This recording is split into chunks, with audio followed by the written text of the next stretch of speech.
Stone age. तो देखिए basically stone age जो है that is the story of civilization. Stone age का मतलब जो हम हिंदी कहते हैं पाषाण युग, ठीक है ना। पाषाण युग मीन्स प्रस्तर युग, पत्थरों का युग। और ये बेसिकली जो हमारा हिस्ट्री है ना, आप देखिए ये हिस्ट्री नहीं है जो आज हम कवर कर रहे हैं। Basically this is pre history. There is a lot of difference between history and pre history. History का मतलब तो है history deals with that part of human record which is familiar with written sources, okay, literary sources, जहाँ पे लिपि है, भाषा है, आदमी ने पढ़ना लिखना सीख लिया है और ग्रंथ लिख सकता है, तो वो इतिहास वहाँ से शुरू हो जाता है। लेकिन उस काल का इतिहास कि जब मनुष्य पढ़ना लिखना नहीं जानता था तब भी तो था वो, उसको हम बोलते हैं pre history, that is before history. इसको हम फिर हम बोलेंगे प्रागैतिहास। तो बेसिकली ये जो हमारा स्टोन एज है, ये स्टोन एज के अंदर 3 स्टेजेस हैं, paralithic stage, mesolithic and neolithic stage. सबसे पहले हम लेते हैं प्रागैतिहासिक काल। पैरालिथिक माने प्रागैतिहासिक काल। देखिए paralithic, this is a term which is derived from, it is a Latin word. Paleo means old and lithic means stone. तो paralithic means old stone age, इसे कहते हैं पूर्व पाषाण काल, ठीक है, पूर्व पाषाण काल। उसके बाद में it is followed by another stage which is called Mesolithic.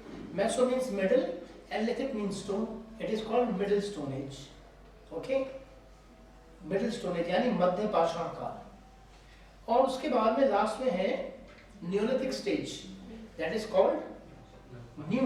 New means new and lithic means stone, so नव पाषाण काल। तो ये बेसिकली आप इस चीज को देखिए कि आज जो हम, हालांकि बहुत एक कम टाइम है, टॉपिक बहुत वाइड है। मैं तो जब एमए में अपने स्टूडेंट्स को पढ़ाता हूँ 3 महीने लगते हैं स्टोन एज को कवर करने में, at least 3 months। But now we have to cover everything, but we will take everything very broadly. मैं आपको कुछ बुक्स के नाम भी दूंगा तो so you can have some kind of background reading. तो देखिए बेसिकली आप कुछ बुनियादी चीज़ों को समझने की कोशिश कीजिए। कुछ कंसेप्ट अगर आपकी समझ में आ गए तो बाकी तो इन्फॉर्मेशन तो कहीं से भी ले सकते हैं। तो बेसिकली जो हमें क्या देखना है, हमें देखना है चेंजेस कहाँ आते हैं। कोई पीरियड तब चेंज होता है, कोई युग तब चेंज होता है कि जब कुछ चेंजेस होते हैं। और चेंजेस क्यों होते हैं और चेंजेस के जो कारण हैं वो बहुत इंपॉर्टेंट है। एक सबसे बड़ा कारण है एनवायरनमेंट। अगर एनवायरनमेंट चेंज हो जाएगा तो सब कुछ बदल जाएगा। अभी भी आप देखिए, आप लोग बैठे हैं इस समय, अब 2 महीने के बाद में आपके सब कॉस्ट्यूम्स चेंज हो जाएंगे ना। अभी भी आप देखिए बहुत से लोग लेदर जैकेट्स पहने हुए हैं। बेसिकली लेदर जैकेट क्या है, इट इज एनिमल स्किन। आज जानवरों की खाल बचाकर हम अपनी जिंदगी बचाते हैं। चाहे हम स्वेटर पहनते वो that also comes from sheep, that is woollen, है ना। वूल कम्स फ्रॉम एनिमल प्रोडक्ट।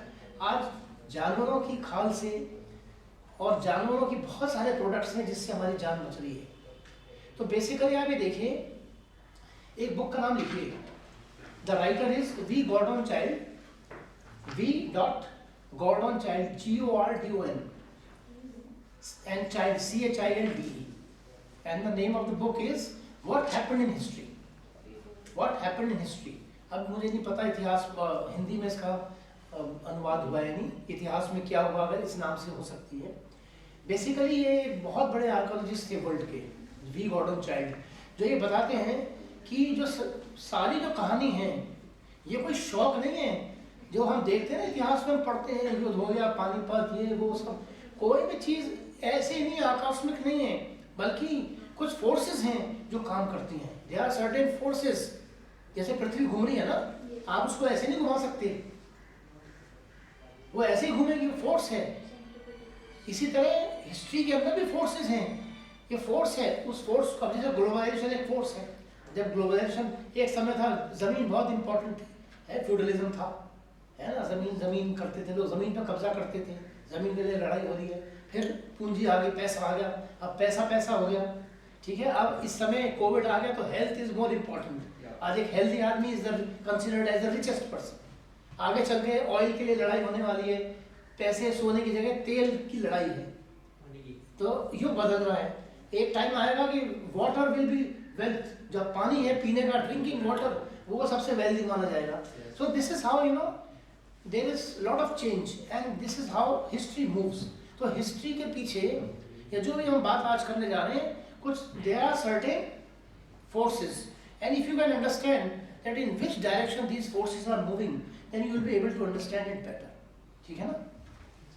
तो आज जो बात हम कर रहे हैं, देखिए उसको पहले तो आप ये समझ लीजिए कि जो हमारा जो प्री हिस्टोरिक जो स्टेजेस हैं, मैंने बताया ना इतिहास से पहले ये सब चीज़ें हैं. क्या है, हम स्टार्ट करते हैं पैलेलिथिक एज से. सबसे पहला दिस इज स्टोन एज का पहला part. Then it is followed by mesolithic मध्य पाषाण. Then it is followed by neolithic. और हम यहाँ आज बंद कर देंगे, ये तीन ही चीज़ हमें पढ़नी है आज. लेकिन उसके बाद न्यूलिथिक के बाद में फिर पाषाण काल में आदमी के हाथ लगी धातु, मेटल, तो और वो था कॉपर. तो कॉपर और पत्थर साथ साथ चले. Then it became chalcolithic period. फिर उसके बाद डिपेंडेंस उसकी कॉपर में बढ़ी, तो फिर कॉपर एज आया, फुल कॉपर एज, कॉपर हो गया. फिर उसके बाद आदमी ने देखा कि कॉपर जो है बहुत लचीला होता है. आप जानते हैं ना कॉपर बहुत सॉफ्ट होता है. तो उसने फिर कॉपर में टिन मिलाया तो ब्रॉन्ज आया. ब्रॉन्ज एक नया एक प्रोडक्ट कंपाउंड, एक मेटल बना. और ब्रॉन्ज इज वेरी हार्ड, तो वो हथियारों के लिए और शील्ड के लिए तो ब्रॉन्ज एज आ गई. ब्रॉन्ज एज में हम तीन सिविलाइजेशंस को देखते हैं. दिस इंडस वैली सिविलाइजेशन और Harappan civilization, Mesopotamian civilization and finally the Egyptian civilization. ये तीन सभ्यताएं हैं जिनको हम ब्रॉन्ज एज में देखते हैं. तो ये सभ्यताओं की कहानी है. लेकिन आज तो हम सभ्यताओं से बहुत पीछे हैं. अभी हम बात करें संस्कृति की. आज जो स्टोन एज में हम ये देख रहे हैं कि मनुष्य पहली बार अब ह्यूमन बनेगा. हम इंसान को वहां से पकड़ रहे हैं. देखिए जीव जंतु तो पता नहीं कब से होगा, करोड़ों साल से होगा, कीड़े मकोड़ों से, और सारा जो कहानी हमारा उसमें इंटरेस्ट नहीं है. We are dealing with that person, that living being who is considered as human. और वो ह्यूमन कब से बनता है कि जब उसने पहला पत्थर उठाया. जब उसने पहला पत्थर उठाया और उसको यूज किया, तो उसके पहली बार हम देख रहे हैं कि उसने प्रकृति को अपने अनुसार ढालना शुरू कर दिया. और फिर आगे की कहानी सिर्फ यही है कि उसने टूल्स उठाया, उसकी ग्रिप सही नहीं थी तो उसको ग्रिप सही करी. और फिर जानवरों को जैसी होता क्या है कि जैसी चैलेंजेस होते हैं आपके सामने, जैसी चुनौती सामने आती है, आपको सर्वाइव करना है. बड़े जानवर हैं तो बड़े पत्थर हैं. पैलेलिथिक में हमें बड़े बड़े पत्थर मिलते हैं क्योंकि जानवर भी बड़े बड़े हैं और चुनौती भी बड़ी बड़ी है, और इसलिए बड़े कोर्स हैं, बड़े रफ टूल्स हैं. उसके बाद जब मेसोलिथिक आएगा तो छोटे छोटे औजार हैं, बहुत पैनी. कारण कि जानवर, जलवायु का परिवर्तन हो गया, बड़े जानवर गायब हो गए. अब तो डायनासोर भी नहीं है ना. डायनासोर भी तो था कभी. उसका शिकार करने के कौन सोच सकता है. वो तो जुरासिक पीरियड अलग था. अब एक चीज का ध्यान रखिए कि केवल इतिहास में या आर्कोलॉजी में किसी एक चीज से काम चलने वाला नहीं है. There are certain other disciplines which are very important. आपको उनकी मिनिमम नॉलेज होनी चाहिए, है कि नहीं. अब आप कास्ट सिस्टम को कैसे पढ़ेंगे unless you are familiar with some sociology, some little bit of political science, little bit of economics. सब चीज़ों की जरूरत है. तो एक और साइंस है that is called geology. Geology होती है साइंस ऑफ अर्थ. जैसे history is a study of human past, archaeology जो मैं बात कर रहा हूँ ये आर्कियोलॉजी की चीज़ है. स्टोन एज आर्कियोलॉजी पढ़ती है. Archaeology is a science of buried civilization, दबी हुई सभ्यताओं का इतिहास करती है. आज हम दबे हुए समाज को देख रहे हैं. वो जो पत्थरों में दबा हुआ था, खुदाई करके उसका उत्खनन करके, एक्सकेवेशन करके हम फिर उसको वो करते हैं, उसकी स्टडी करते हैं. आर्कियोलॉजी. और जियोलॉजी क्या है. Geology is a science of earth, कि ये पृथ्वी कैसे बनी, प्लेनेट कैसे बना. पहले गैस थी, फिर ये हुआ, फिर ये हुआ, फिर सॉलिड हो गया, फिर आइस एजेस आए, हिमयुग आए, सारी पृथ्वी ढक गई, फिर गर्मी हो गई तो पिघल गई. अभी भी तो ग्लेशियर गिरा है, तो हिमयुग तो आप देख सकते हैं अभी भी उसका असर खत्म नहीं हुआ. किसी भी चीज़ का असर खत्म नहीं होता. ये जो एंटार्क्टिका और ये जो ग्लेशियर्स हैं ये बता रहे हैं कि हम हिमयुग से आ रहे हैं. ठीक है ना. सब कुछ एविडेंस हमारे आसपास है. तो इतिहास जो है या हिस्ट्री या आर्कियोलॉजी ये कोई मृत चीज़ नहीं है. इट इज़ लिविंग, ये ध्यान रखिए. And it is rotating all around you. तो आप हर समय अगर आपकी ऐतिहासिक नज़र है तो आप देख सकते हैं कि सब कुछ आपके आसपास है। तो यहाँ पर हम देखते हैं कि पैलेलिथिक एज जो है हमारी, उस पैलेलिथिक एज के अंदर क्या परिवर्तन आए और हमें क्या देखना है, कौन कौन सी टूल्स थे, कौन कौन से उपकरण हैं पत्थरों के। पत्थर ही तो है, और हमारे आप जानते हैं हिस्ट्री में कोई भी चीज़ के लिए एविडेंस चाहिए, अगर प्रमाण नहीं है तो कोई नहीं यकीन करेगा। इसलिए रामायण महाभारत को अलग रखते हैं, माइथोलॉजी में रखते हैं, है ना। हो सकता है घटनाएं हुई हों, लेकिन हमारे पास कोई 10 मुंह वाला रावण की कोई हमारे पास एविडेंस नहीं है। कोई उड़न खटोला है, ये है, महाभारत का युग है, ये सब कहानियां भी हो सकती हैं, घटनाएं भी हो सकती हैं, but unless we have evidence, strong evidence, तब तक हम उसको हिस्ट्री में नहीं रख सकते। तो हमारे पास इस काल में जो मनुष्य था, जंगलों में रहता था, हमारे पास उसके प्रमाण तब मिले जब वो पत्थरों से औजार बनाने लगा और उसके कुछ इम्प्लीमेंट, क्योंकि सड़क पे पड़ा हुआ पत्थर कुछ नहीं है, लेकिन इंसान ने उसे उठा लिया और उसे तराशा और अपने काम के लिए बनाया, जानवरों को मारा, तो वो उसी के साथ मिलता है। उसी की हड्डियों गुफाओं में हम खुदाई करते हैं तो सब मिलता है, सारा उसका जो परिवेश है, और उसमें केवल पत्थर ही है, क्योंकि पत्थर नश्वर नहीं है, पत्थर इसलिए नष्ट नहीं हो सकता, इट इज, तो इसीलिए वो एक लंबे समय तक हमारे पास तक पहुंचा। उसके बाद और भी कुछ होगा, but we have no idea, so we study this period only on the basis of their stone implements, that is why it is called stone age। तो stone age में पैलेलिथिक की हम बात करें तो पैलेलिथिक ऐसा काल है, ये ध्यान रखिए कि जो पैलेलिथिक है इसमें आदमी 5 लाख साल तक रहा है, और 5 लाख ईयर्स, बहुत बड़ा पीरियड है। 5 लाख साल तक इसमें कुछ चेंजेस थोड़े बहुत तो आए, लेकिन आदमी वही जंगलों में रह रहा है, शिकार कर रहा है, और छोटी छोटी टोलियों गुफाओं में रहता है जहाँ केव है। तो जीवन में जब कोई परिवर्तन बहुत ज़्यादा नहीं है तो युग कैसे बदलेगा। लेकिन जब जलवायु बदली, बड़े जानवर चले गए या भाग गए या लुप्त हो गए, छोटे जानवर आ गए, चुनौतियाँ बदल गई, तो अब दूसरे तरह के टूल्स चाहिए, तो मेसोलिथिक आ गया, और आगे चल के न्योलिथिक आएगा, एक बहुत सुंदर युग कि जब मनुष्य ने कृषि का काम सीख लिया। तो हम वहाँ एंड करेंगे कि जब आदमी क्या बन गया, भोजन, एक फूड कलेक्टर से, एक हंटर गैदरर से he became a food producer, ठीक है, न्योलिथिक। तो that is called Neolithic period. तो न्योलिथिक यानी नवपाषाण क्रांति का मतलब है कि आर्थिक क्रांति है, कि मनुष्य ने फसलों को उगाना सीख लिया है, और ये बहुत बड़ा चेंज है। ये इतना बड़ा चेंज आज तक मनुष्य के जीवन में नहीं आया, क्योंकि इसी के बाद ही सभ्यताओं का विकास होता है। जब तक 5 लाख साल तक जब तक ये काम नहीं हुआ, तब तक कोई सभ्यता नहीं खड़ी हो सकी, ठीक है ना।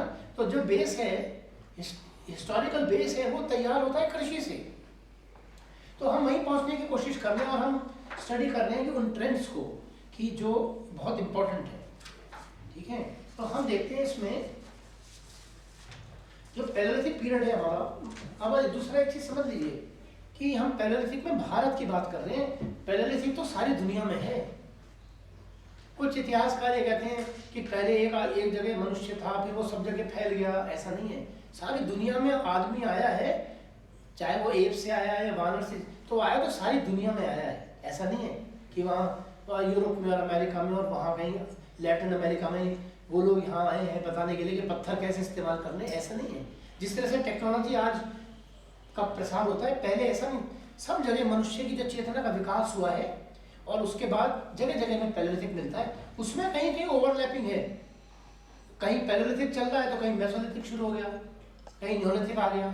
आज भी तो है, आप लोग शहर में रह रहे हैं और गांव में लोग 100 साल पीछे चल रहे हैं आपसे। कच्ची सड़कें, बिजली नहीं है। मैं तो बड़ा होकर पढ़ाता हूँ दिगंबर जैन कॉलेज में, तो वहाँ पे आप देखिए कि वहाँ बहुत कुछ नहीं है शहरों में, हालांकि हम रहते मेरठ में ही है, बट दे आर एरियाज, तो ओवरलैपिंग है बहुत कुछ।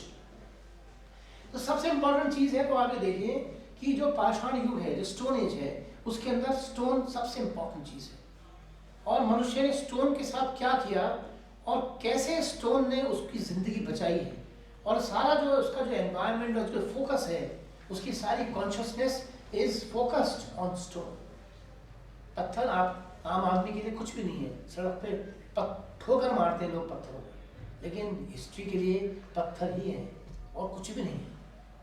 क्योंकि पत्थर से पाषाण है, फिर इसी पत्थर से मूर्ति बनाएगा, फिर मंदिर बनेंगे पत्थरों से, आगे चल के आज भी पत्थर कम नहीं है। आज भी श्रीनगर में सेना पे पत्थर ही मारते हैं लोग, पथरा भी होता है, पुलिस से लड़ाई होती है, हथियार तो आपके पास है नहीं, पुलिस से सेना से लड़ते हैं, क्या करते हैं, पत्थर उठाते हैं। तो ऐसे ही कभी जानवरों से मुकाबला करने के लिए इंसान ने पत्थर उठाया होगा, और पत्थर उठाया, वहां से पाषाण काल शुरू होता है। और अब देखिए इस पत्थर को उठाने से भी कुछ नहीं होगा, क्योंकि वो जो पत्थर हमने उठाया वो एक किसी के मारने के काम आ सकता है, लेकिन शायद वो शिकार में काम ना आए। अब आप देखिए कि मनुष्य का जीवन शिकार का जीवन है, उसको शिकार करना है, मांस जिंदे जानवरों को मारना है, फिर उन्हें खाना है, आसान नहीं है। मैंने एक किताब का नाम लिखा है ना, V Gordon Childe. V Gordon Childe कहता है कि सारे जीव जंतुओं को कुदरत ने सब कुछ दिया है उनकी बॉडी के अंदर, लेकिन इंसान को कुछ नहीं दिया। इंसान को पास कभी होगा नहीं, उसने खो दिया है। वैसे तो आपके जो कैनाइंस है ना, ये जो ऊपर और नीचे दो कैनाइंस हैं, ये शो करते हैं कि आप लोग मांसाहारी हैं, आप लोग मांसाहारी से आ रहे हैं। ये जो कैनाइंस हैं ये मांस को फाड़ने के काम आते हैं। कोई भी जानवर किसी शिकार करने के लिए इन्हीं दांतों का इस्तेमाल करता है, तो हम लोग वहीं से आ रहे हैं। इट इज एन एविडेंस आदमी। और बाकी आप देखिए कि फिर हमारा जो सारा स्ट्रक्चर है वो बदल गया, बहुत कुछ हमने खो दिया। नाखून भी नहीं है इंसान के पास, दांत भी नहीं है, कोई फुर्ती भी नहीं है इतनी। आदमी के पास इतनी फुर्ती कहाँ है जो बंदरों में है और दूसरे जानवरों में। आप किसी भी जानवर से का मुकाबला नहीं कर सकते। फिर इंसान सर्वाइव कैसे किया?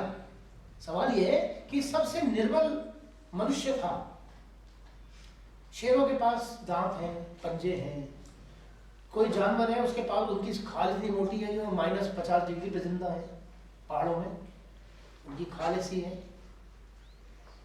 कोई रेप्टाइल्स है उनके पास जहर है, सब कुछ, कोई डस्ट लेता है, कोई काट लेता है। इंसान के पास कुछ भी नहीं है। और इंसान के जो बच्चे हैं सबसे निर्बल होते हैं। आप देखिए वाइल्ड लाइफ में, देखिए आप लोग देखते होंगे कैसे शिकार हो रहा है और जानवर भागते भागते बच्चे पैदा हो रहे हैं, वो भी भाग रहे हैं साथ साथ। लेकिन इंसान का जो बच्चा है ना, वो इतना निर्बल होता है कि वो अपने आप कुछ नहीं कर सकता। तो इंसान के सरवाइव करने की कोई संभावना नहीं थी, फिर भी उसने सरवाइव कैसे किया? कि उसने इन्हीं जानवरों की खाल, इनके सींग, इनके हथियार और इनके जो भी हड्डियां हैं उससे काम चलाया। सर्दियों उसी की खाल से अपने आप को जिंदा रखा, उसी का मांस खाया, तो कुदरत पर विजय प्राप्त की है। ये सारी कहानी, it is basically story of conquest of nature by man, because he was possessed with a very super brain. उसके पास में और कुछ नहीं था, लेकिन एक मस्तिष्क था और उसका प्रयोग उसने किया है। लेकिन अभी हम जो देख रहे हैं कि पत्थरों को इस्तेमाल ऐसे नहीं हो सकता। तो आदमी ने देखा कि उसे जानवर को काटना है, उसके टुकड़े करने हैं, उसे फाड़ना है, उसे छीलना है, और बोन मैरो भी खाते हैं, बोन में मैरो होता है, और खुरचना भी है, और उसमें होल्स भी करने। तो इसलिए आदमी ने पत्थरों को जगह जगह इस तरह से तराशा और अपनी सारी नीड्स को पत्थरों से पूरा किया। तो ये जितना भी हम देखते हैं कि पाषाण काल में हमें मिलती है हस्त कुठार, हैंड एक्स, एक ऐसा पत्थर जो एक्स की तरह काम करता है किसी को मारने के लिए। फिर उसके बाद में हमें मिलते हैं क्या, चॉपर एंड चॉपिंग टूल्स, काटने वाले। जैसे आप लोग खीरे को काटते हैं ना चाकू से, ऐसे टूल्स हैं पत्थरों के जो किसी हड्डियों के टुकड़े करने के लिए। फिर स्क्रैपर्स हैं, खुरचनी टाइप स्क्रैपर्स, खुरच कर मांस को। तो ये सारे जो टूल्स ये बताते हैं कि मनुष्य का एनवायरमेंट कैसा था और कैसे उसने अपनी सारी नीड्स को पत्थरों से पूरा किया। ठीक है ना? अब देखिए जो मेन बात मैं आपको बता रहा हूँ कि मनुष्य ने धीरे धीरे एक ऐसी टेक्नोलॉजी को आविष्कार कर दिया, वो है पत्थरों में। अब आप देखिए, अगर एक पत्थर है, मान लीजिए पत्थर है, और एक दूसरे पत्थर से यहाँ वार किया जाए तो ये टुकड़ा टूट के अलग हो जाएगा ना। और ये टुकड़ा गिरेगा, वो ज्यादा पहना होगा और हम उससे कुछ काम कर सकते हैं। पहना तो होगा ही ना वो, आप हैं। तो इस तरह से आदमी ने जिस बड़े पत्थर में से छोटे टुकड़े को निकाला, उस बड़े पत्थर को कहते हैं कोर, CORE, कोर, वो मूल पत्थर है। और जो टुकड़ा टूट के अलग गिरा है उसे हम कहते हैं फ्लेक। बेसिकली वो छिलका है। फ्लेक माने होते हैं, फ्लेक का मतलब होता है छिलके। जैसे आप कॉर्नफ्लेक्स खाते हैं ना, तो इस तरह से छिलकों को बोलते हैं बेसिकली। हाँ आइए, माइक की तो जरूरत नहीं है, मेरी आवाज तो क्लियर है, वैसे इसकी जरूरत नहीं है माइक की। तो आप समझ रहे हैं ना जो मैं कह रहा हूँ कि मूल पत्थर में से किसी एक छोटे पत्थर को काट के अलग कर देना, क्योंकि उसे इस पत्थर का इस्तेमाल करना है। केवल यही नहीं, कोई भी बड़ा पत्थर है उसमें वार करके छिलकों को उतारना। आप जैसे गन्ना खाते हैं तो गन्ने को छीलते हैं, लेकिन आपका जो फोकस है वो गन्ने पर है, मूल पर है, और गन्ने में से निकलने वाले जो है वो छिलके हैं।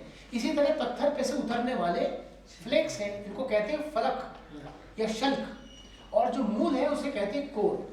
तो ये सारी कहानी पत्थरों की, कोर और फ्लेक टूल्स की। पूर्व पाषाण पैलेलिथिक के अंदर 3 स्टेजेस हैं, आप उसको नोट कर लीजिए। जो 3 स्टेजेस हैं, पहली स्टेज है पैलेलिथिक के अंदर पूर्व पाषाण काल, पूरा पाषाण काल, सॉरी पूरा पाषाण काल, अंग्रेजी में लिखेंगे lower palaeolithic, okay. Number 2 stage है, फर्स्ट इज पूरा पाषाण काल यानी कि लोअर पैलेलिथिक। नंबर 2 इज मध्य पुरा पाषाण काल यानी कि मिडिल पैलेलिथिक।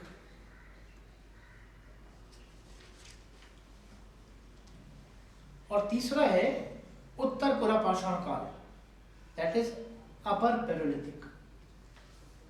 ठीक है, लोअर, मिडिल एंड अपर, ये 3 स्टेजेस हैं। और इन 3 स्टेजेस में क्या है, ये सब पैलेलिथिक ही है। पैलेलिथिक के अंदर वेरिएशंस हैं, कुछ अलग अलग चरण हैं और थोड़ा थोड़ा विकास है, लेकिन फिर भी पैलेलिथिक है।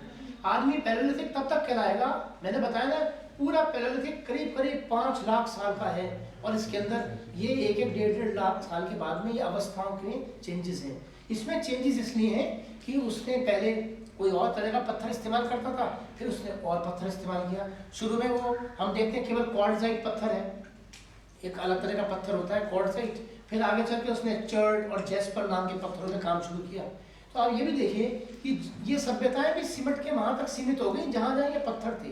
अब ये कहाँ मिलती हैं? अगर आप भीमबेटका में जाएंगे, भोपाल के पास में बहुत बड़ा साइट है, पैलेलिथिक साइट है, जहाँ आपको पत्थरों में चित्रकारी मिलेगी।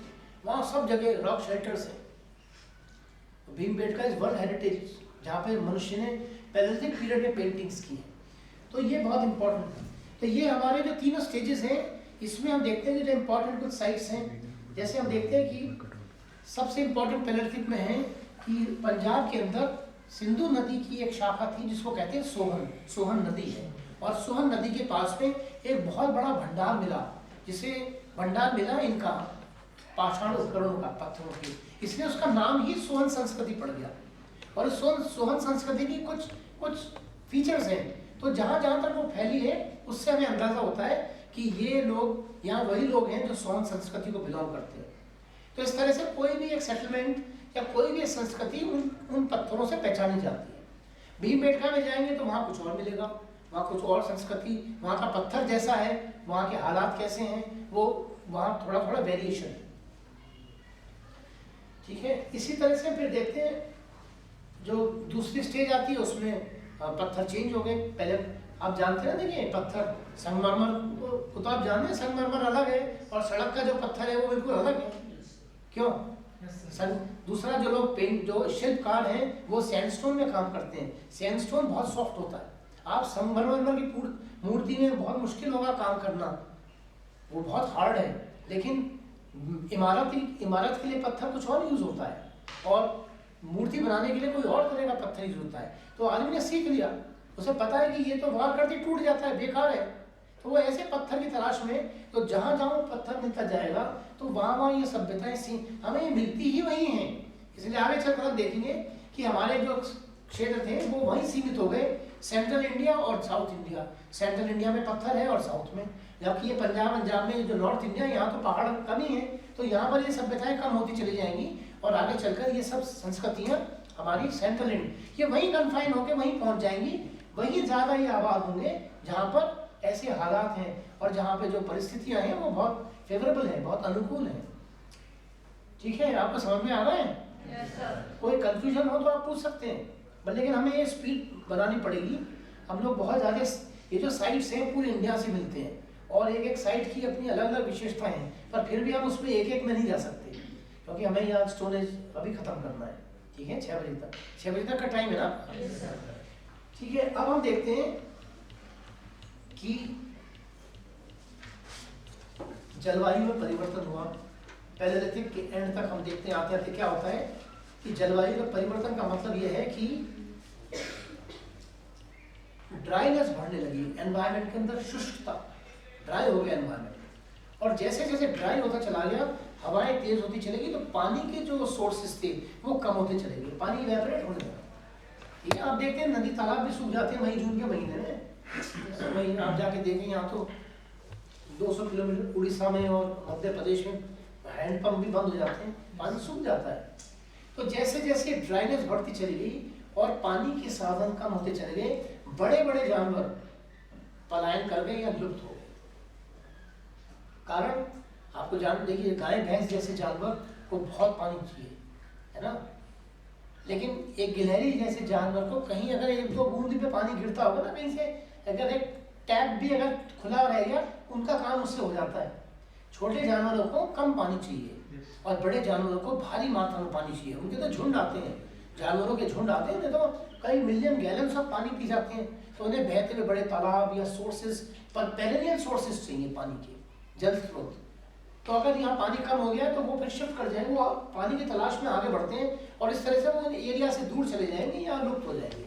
तो अब मेसोलिथिक क्यों आता है कि मेसोलिथिक तक जो मध्य पाषाण काल में जलवायु में परिवर्तन हो गया, बड़े बड़े जानवर कम हो गए, छोटे छोटे जानवर आ गए। तो मनुष्यों के सामने अब सारा जो परिवेश है, एनवायरनमेंट चेंज हो गया। और जब एनवायरनमेंट चेंज हो गया तो चुनौतियां भी चेंज हो गई, चैलेंजेस चेंज हो गए। अब उसे सर्वाइवल के लिए, अब उसे इन छोटे जानवरों को मारने के लिए नए, उनसे काम चलने वाला नहीं है जो पहले थे। आप समझिए ना, आपको भी तो पता है ना कि जब आपके घर में अगर कोई किसी से लड़ना है तो आपको हॉकी स्टिक चाहिए, ठीक है, घर में कोई कीड़ा मकोड़ा है तो उसे मारने के लिए कुछ और चाहिए, कहीं आपका एक चप्पल से काम हो जाएगा, कहीं बंदूक की जरूरत पड़ती है। जैसा खतरा वैसे ही तैयारी होनी चाहिए, नहीं होगी तो आप मारे जाएंगे। एक सांप को मारने के लिए बंदूक की जरूरत नहीं है ना, लेकिन एक दुश्मन को मारने के लिए बाउंड्री वॉल बनाते हैं। सारा आर्किटेक्चर आपका इसी बात पे कि चोर ना घुस जाए घर में, दीवारों की क्या जरूरत है, पहले कहाँ थी दीवारें? ये सब अर्बनाइजेशन की देन है। चाइना की दीवार बताइए, चीन की दीवार ऐसी थोड़ी है। हुणों से बचने के लिए दीवार बनाई थी, हुण आगे तबाह कर जाते थे, दीवार बन गई तो हुणों ने, जब चाइना नहीं बर्बाद हुआ तो उन्होंने जाकर रोमन साम्राज्य बर्बाद कर दिया, सारा इतिहास ही बदल गया एक दीवार बनाने से। तो हिस्ट्री को अगर हम इस तरह से देखें, इसके अंदर जो फोर्सेस हैं वो कैसे काम करती हैं। मेसोलिथिक के अंदर सब कुछ चेंज हो रहा है, एनवायरनमेंट चेंज हो रहा है, ठीक है। अगर जलवायु बदल रही है तो अब आपकी टेक्नोलॉजी आपको चेंज करनी पड़ेगी। वही जैसे सर्दियां आ गई तो आपको कपड़े बदलने पड़ेंगे, नहीं तो आप निमोनिया से मर सकते हैं या नहीं। और हजारों लोग मरते भी तो हैं, शीतलहर में नहीं देखते आप, जो कमजोर हैं। कोविड में भी क्या हुआ, कोविड में कौन, आप बहुत समय देखता हूँ वहाँ कोई मास्क नहीं लगा था बड़ौत में, उन्हें चिंता ही नहीं है। उनकी इम्यूनिटी लेवल इतना हाई है, जिसका इम्यूनिटी लेवल हाई नहीं है, जिसकी लंग्स कमजोर है, वही मरेगा, ठीक है ना। सर गर्मी आएगी, गर्मी में लू से लोग मरते हैं, हीट वेव से मरते हैं, कहीं शीत वेव से मरते हैं। तो एनवायरनमेंट से आप हमेशा लड़ रहे हैं, इस समय भी आप लड़ रहे हैं। और जो नहीं लड़ पाएगा तो वो है सर्वाइवल ऑफ द फिटेस्ट। जो डार्विन का जो कंसेप्ट है कि सर्वाइवल ऑफ द फिटेस्ट, जो फिट है, जो सक्षम है, वही समाज बचेगा, वही जिंदा बचेगा। तो ये इस तरह से हमें इस चीज को देखना है। तो ये जो इंपॉर्टेंट चीज है यहाँ पर सर्वाइवल, मेसोलिथिक के अंदर अब सर्वाइवल के जो बेस है बदल गया है। छोटे जानवर आ गए और छोटे जानवरों में फुर्ती बहुत ज्यादा है, बहुत स्पीड है उनके अंदर, और इसलिए स्पीड है तो उसके लिए नए तरह के हथियार चाहिए। अब आप उनके पास नहीं जा सकते, जैसे पहले जानवर थे उनको टोली बना के घेर देते थे, ऐसे जानवर अब नहीं है। तो क्या किया मनुष्य ने, उसने बनाए मिसाइल टेक्नोलॉजी, प्रक्षेपास्त्र। मेसोलिथिक में हमारे छोटे जानवरों के लिए छोटे छोटे वो आ गए माइक्रोलिथिक टूल्स। तो मेसोलिथिक स्टैंड्स फॉर माइक्रोलिथिक, ये ध्यान रखिए, एमएम कॉम्बिनेशन है। मेसोलिथिक पीरियड के अंदर सूक्ष्म उपकरण है, लघु उपकरण, छोटे छोटे टूल्स, धारदार, और फिर तीर धनुष जैसे मैंने बताया ना, प्रक्षेपास्त्र का मतलब यहाँ से दूर वार करने वाले। आपको तीर धनुष में आप सेफ हैं, दूर वहां जाने की जरूरत नहीं है। ठीक है, तीर से या भाले से, आप भाला भी आप दूर से मार सकते हैं। पहले ऐसे टूल्स नहीं थे, लेकिन अब जैसे जानवर हैं और शिकार करने के लिए उनका शिकार करना जरूरी है, तो मनुष्य के सारे टूल्स बदल गए और अब पैलेलिथिक के टूल्स की जगह मेसोलिथिक के माइक्रोलिथिक टूल्स आ गए। ठीक है, और इसके साथ साथ और क्या बदलेगा कि इसके साथ मनुष्य ने टोलियां बना के काम करने लगा, और अब उसका उसका जो मूवमेंट है उससे भी बहुत फर्क पड़ा। पहले मूवमेंट स्लो था, अब मनुष्य का मूवमेंट फास्ट है, उसे अपनी गति बढ़ानी है और उसे अपनी रहने की व्यवस्था भी करनी है, और उसका जीवन अस्थिर है, he has to roam from place to place. ठीक है, तो मेसोलिथिक में, और फिर हमें दिखाई देता है मेसोलिथिक में कि यहाँ मनुष्य ने कुछ पशुपालन की हमें एविडेंस दिखाई देते हैं। ठीक है, जानवरों को पालने की। ये ध्यान रखिए कि जानवर भी तभी पाले जाएंगे जो जंगल में अवेलेबल है। कुछ जानवर या उनका दूध या उनके मांस जो उसको लाभदायक था, उसने पालना शुरू कर दिया। और इस तरह से अगर वो पशुओं को भी पालने लगे तो भी मांस है, एक तो शिकार करके मांस खाना, एक पालतू पशुओं का मांस खाना। लेकिन उसमें एक और इम्पॉर्टेंट चीज ये थी कि उसने इन जानवरों को पालने का मतलब ये है कि वो जानवर तो अब फॉडर मांगेंगे, घास मांगेंगे, चारा मांगेंगे। तो अगर चारा नहीं है तो आगे बढ़ना पड़ेगा। जो गडरिये हैं और जो पशुपालन करने वाले जो पेस्टोरल सोसाइटीज हैं, उनके जानवर हजारों की तादाद में होते हैं। अगर आज पानी के साधन नहीं है और चारा खत्म हो गया तो वो पूरा जो कबीला है वो आगे बढ़ जाएगा। और इस तरह से उनका सारा जीवन इसी में चारागाहों के निकट ही होता है। ये ध्यान रखिए, जो ऋग्वैदिक पीरियड है हमारा, वो पेस्टोरल पीरियड है। उस समय पेस्टोरलिज्म है और उसमें ऋग्वैदिक ट्राइब्स आपस में लड़ते थे और गाय के लिए खूब, ठीक है ना, लड़ाइयाँ होती थी और खूब चोरी होती थी कैटल की। ठीक है, और उनमें आपस में युद्ध होते थे, ग्रामों में युद्ध होते थे, इसीलिए संग्राम वर्ड आता है। संग्राम का मतलब दोनों ग्रामों में। तो ये पशुपालन वालों की हमेशा चारागाहों के लिए लड़ाई होती है। लेकिन कहने का मतलब है कि जीवन में संघर्ष है। मेसोलिथिक में मनुष्य ने एक चीज और भी हमें दिखाई देती है कि आदमी जंगलों में रहता है, वो शिकार के अलावा भी जंगल के अंदर जो भी कुछ खाने पीने की चीजें हैं वो उनका इस्तेमाल करता है। जैसे पशु पक्षी करते हैं ना, ये सारे पशु पक्षी भी तो कुछ ना कुछ फल वल जो भी है खाते हैं। वो पैदा नहीं करते, लेकिन जो अवेलेबल है उन्हें खाते हैं। जैसे भालू है, वो जानवर को भी खा लेता है और वो शहद भी पीता है। ठीक है, मधुमक्खियों के छत्ते मिल जाते हैं, वो उसको शौक है, कहीं दीमक खाता है, कहीं कुछ। ऐसे सब जानवर बहुत सारे फलों का इस्तेमाल करते हैं। मनुष्य भी जितने भी वनस्पति है, जो बॉटनिकल वेल्थ है, उसका प्रयोग करता आ रहा है शुरू से। लेकिन वो पैदा नहीं कर रहा है, वो केवल जो उपलब्ध है उसको बटोर के खा रहा है। तो पहले यही होता था कि युद्ध करने के लिए जो संघर्ष है वो पुरुष करते थे, पुरुषों के दल, और महिलाएं बच्चों के साथ पीछे केवल माइनर फॉरेस्ट प्रोड्यूस को कलेक्ट करती थी। और अब देखिए मेसोलिथिक के एंड में हमें इस तरह की सब चीजें हैं कि मनुष्य और इस तरह के जो बॉटनिकल वेल्थ का इस्तेमाल कर रहा है। और अब नियोलिथिक आएगा। मेसोलिथिक के एंड में वो एलिमेंट्स हमें दिखाई दे रहे हैं कि जिसमें से नियोलिथिक पीरियड निकल कर सामने आएगा। और नियोलिथिक का मतलब है कृषि पे आधारित व्यवस्था, नियोलिथिक रिवॉल्यूशन। जो थर्ड है हमारा पार्ट, वो क्या है पूरी तरह से। अब हम देखते हैं कि नियोलिथिक में जो चेंज है वो अचानक नहीं है, सडन चेंज नहीं है, it takes thousands of years. ठीक है, करीब 10,000 साल पुरानी हम बात बता रहे हैं कि जब हमें Neolithic 10,000 years, 8000 BC before Christ, उसमें हम 2000 साल AD के भी लगाएंगे तो 10,000 साल पुरानी हम बात कर रहे हैं कि इस समय वर्ल्ड में या इंडिया में नियोलिथिक पीरियड आया। और नियोलिथिक पीरियड आने का मतलब है कि मनुष्य ने कृषि करना सीख लिया। ये ध्यान रखिए कि मनुष्य ने कृषि का विकास नहीं किया, उसने कृषि को पैदा नहीं किया, आविष्कार नहीं किया। जैसे अक्सर लोग कहते हैं ना, इन्वेंशन ऑफ फायर, आदमी की लोग कहते हैं ना, आदमी ने अग्नि का आविष्कार किया। आविष्कार नहीं किया, अग्नि तो पहले ही थी, पहले भी आग लग जाती थी। बिजली के कड़कने से सूखे जंगल आपस में टकरा के आग लग जाती है, आज भी लग जाती है, जंगलों में आग लगती है। तो अग्नि ने, मनुष्य ने अग्नि को कंट्रोल किया है, उसने उसका यूज करना सीखा है। मांस को भुना हुआ, पहले कच्चा मांस खाता था, भून के खाने लगा, लेकिन अब हम देख रहे हैं जो चेंजेस आ रहे हैं, उसकी सारी जलवायु एनवायरनमेंट में जो चेंजेस आए, उससे उसकी सारी इकोनॉमी और टेक्नोलॉजी चेंज हो रही है, ठीक है ना। उसकी जो है ना सारा, हम ये देखते हैं कि एनवायरनमेंट के साथ में उसका सारा जो गेटअप है वो पूरी तरीके से चेंज हो रहा है, और अब उसके जो टूल्स हैं वो बदल जाएंगे। न्यूलिथिक में क्या होता है कि न्यूलिथिक पीरियड के अंदर अब आदमी शिकार के साथ साथ उसने भोजन का उत्पादन शुरू कर दिया है। और भोजन का उत्पादन का मतलब है कि उसने वो जो फसलें, जो जंगली फसलें, वो जंगली जो भी वो खाद्य योग्य चीज़ों का इस्तेमाल करता था, उसने उनको उगाना शुरू कर दिया। और इसमें भी बहुत समय लगा है।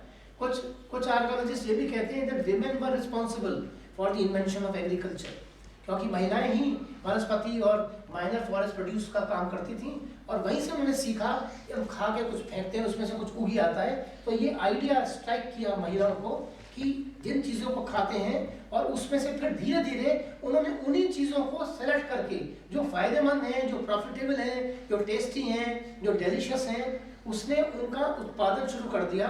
और यही कृषि है। कृषि का मतलब है सिलेक्शन ऑफ प्रॉफिटेबल क्रॉप्स, ये कृषि है। और जब कृषि आ गई तो इसका मतलब ये भी नहीं है कि शिकार बंद हो गया होगा। मांस तो आज भी खाते हैं लोग, ठीक है, आज भी चिकन मटन कौन नहीं खाता, सारी दुनिया खाती है। तो मीट तो कभी खत्म नहीं होगा मनुष्य के जीवन में, लेकिन उसकी जो डिपेंडेंस थी एक्सक्लूसिवली ऑन मीट, वो बंद हो गई। And now he is dependent on agrarian production. अब उसकी जो डिपेंडेंस है वो बहुत, ठीक है, हंटिंग पे भी है और फूड प्रोडक्शन पे भी है। तो अब क्या होगा, अब क्या चेंजेस आएंगे इससे, देखिए, इससे सारा एनवायरनमेंट चेंज हो गया, और मनुष्य की जो सारी फाउंडेशंस हैं, अब वो सारे फाउंडेशन स्टोन अब आएंगे जिनके ऊपर आगे चल के हड़प्पा की सभ्यता खड़ी होगी, ठीक है। सबसे पहला चेंज क्या आएगा कि उन पत्थरों से काम नहीं होगा जिससे पैलेलिथिक और मेसोलिथिक में काम होता था, ठीक है। जानवरों को मारने वाले पत्थरों से खेतों में खुदाई नहीं हो सकती, उसके लिए तो फावड़े जैसे टूल चाहिए ना, फसलों को काटने के लिए अलग टूल चाहिए। तो सारा एनवायरनमेंट चेंज हो गया, और अब क्या आया, आदमी के पास में आए ground tools, ground and polish tools. तो न्यूलिथिक में हमारे जो सारे टूल्स हैं, जो सारे इम्प्लीमेंट्स हैं, वो हो गए हैं वो जो कृषि के काम आने वाले टूल्स हैं। ग्राउंड टूल्स का मतलब है पीसने वाले। अब दो पत्थरों को पीसने वाले, जिससे आप चक्की देखते हैं, चक्की चलती है ना, ग्रेन्स, अनाज को पीसने के लिए दो पत्थरों की जरूरत है, और वो राउंडेड होने चाहिए। तो अब मनुष्य के जो पत्थर हैं वो ग्राउंड टूल्स आ गए हैं, पीसने वाले, दो पत्थरों को रगड़ रगड़ के पीसने वाले, और फिर उनको उसमें पॉलिश करना सीखा। और इसके साथ में एक और बहुत बड़ी चीज़ आ गई कि जब वो फूड प्रोड्यूस करेगा, अनाज पैदा करेगा, तो फिर उसे खाएगा, तो भोजन, अब उसके जीवन में और क्या चेंज आएगा, कैसे खाएगा वो, किस चीज़ की आवश्यकता होगी उसको, बर्तनों की, सीधी बात है, कंटेनर्स। अब शुरुआत, इससे पहले जरूरत नहीं थी, ना पैलेलिथिक में बर्तनों की जरूरत है, ना मेसोलिथिक में जरूरत है। जानवर को मारने खाने में क्या जरूरत है, कोई जानवर बर्तनों का इस्तेमाल नहीं करता है ना। जानवर को भून के भी खाते हो तो भी जरूरत नहीं है।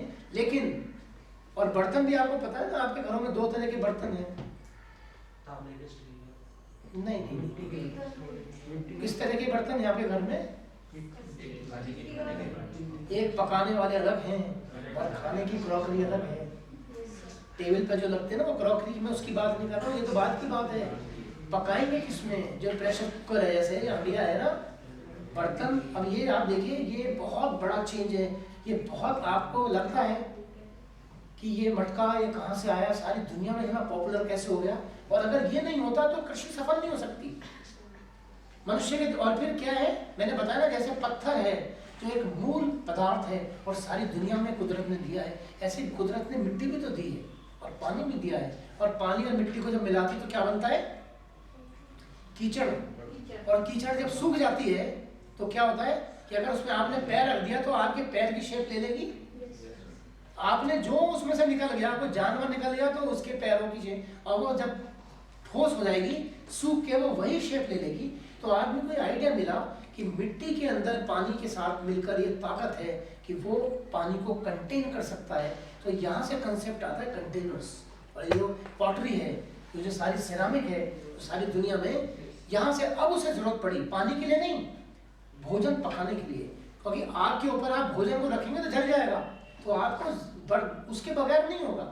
हालांकि कोशिश की होगी सभ्यताओं ने, इसलिए आज भी हम देखते हैं कि बहुत से आर्कियोलॉजिस्ट जब खुदाई करते हैं तो उन्हें कुछ कहीं मिलते हैं छोटे छोटे उपकरण जो मेसोलिथिक में थे, वो कहते हैं कि मेसोलिथिक है, नहीं, अगर उसके साथ मिट्टी के बर्तन का एक टुकड़ा भी मिल गया तो वो नियोलिथिक है 100%, क्योंकि यहाँ बर्तन है और यहाँ भोजन पकाया जाता है, ये इस बात का सबूत है।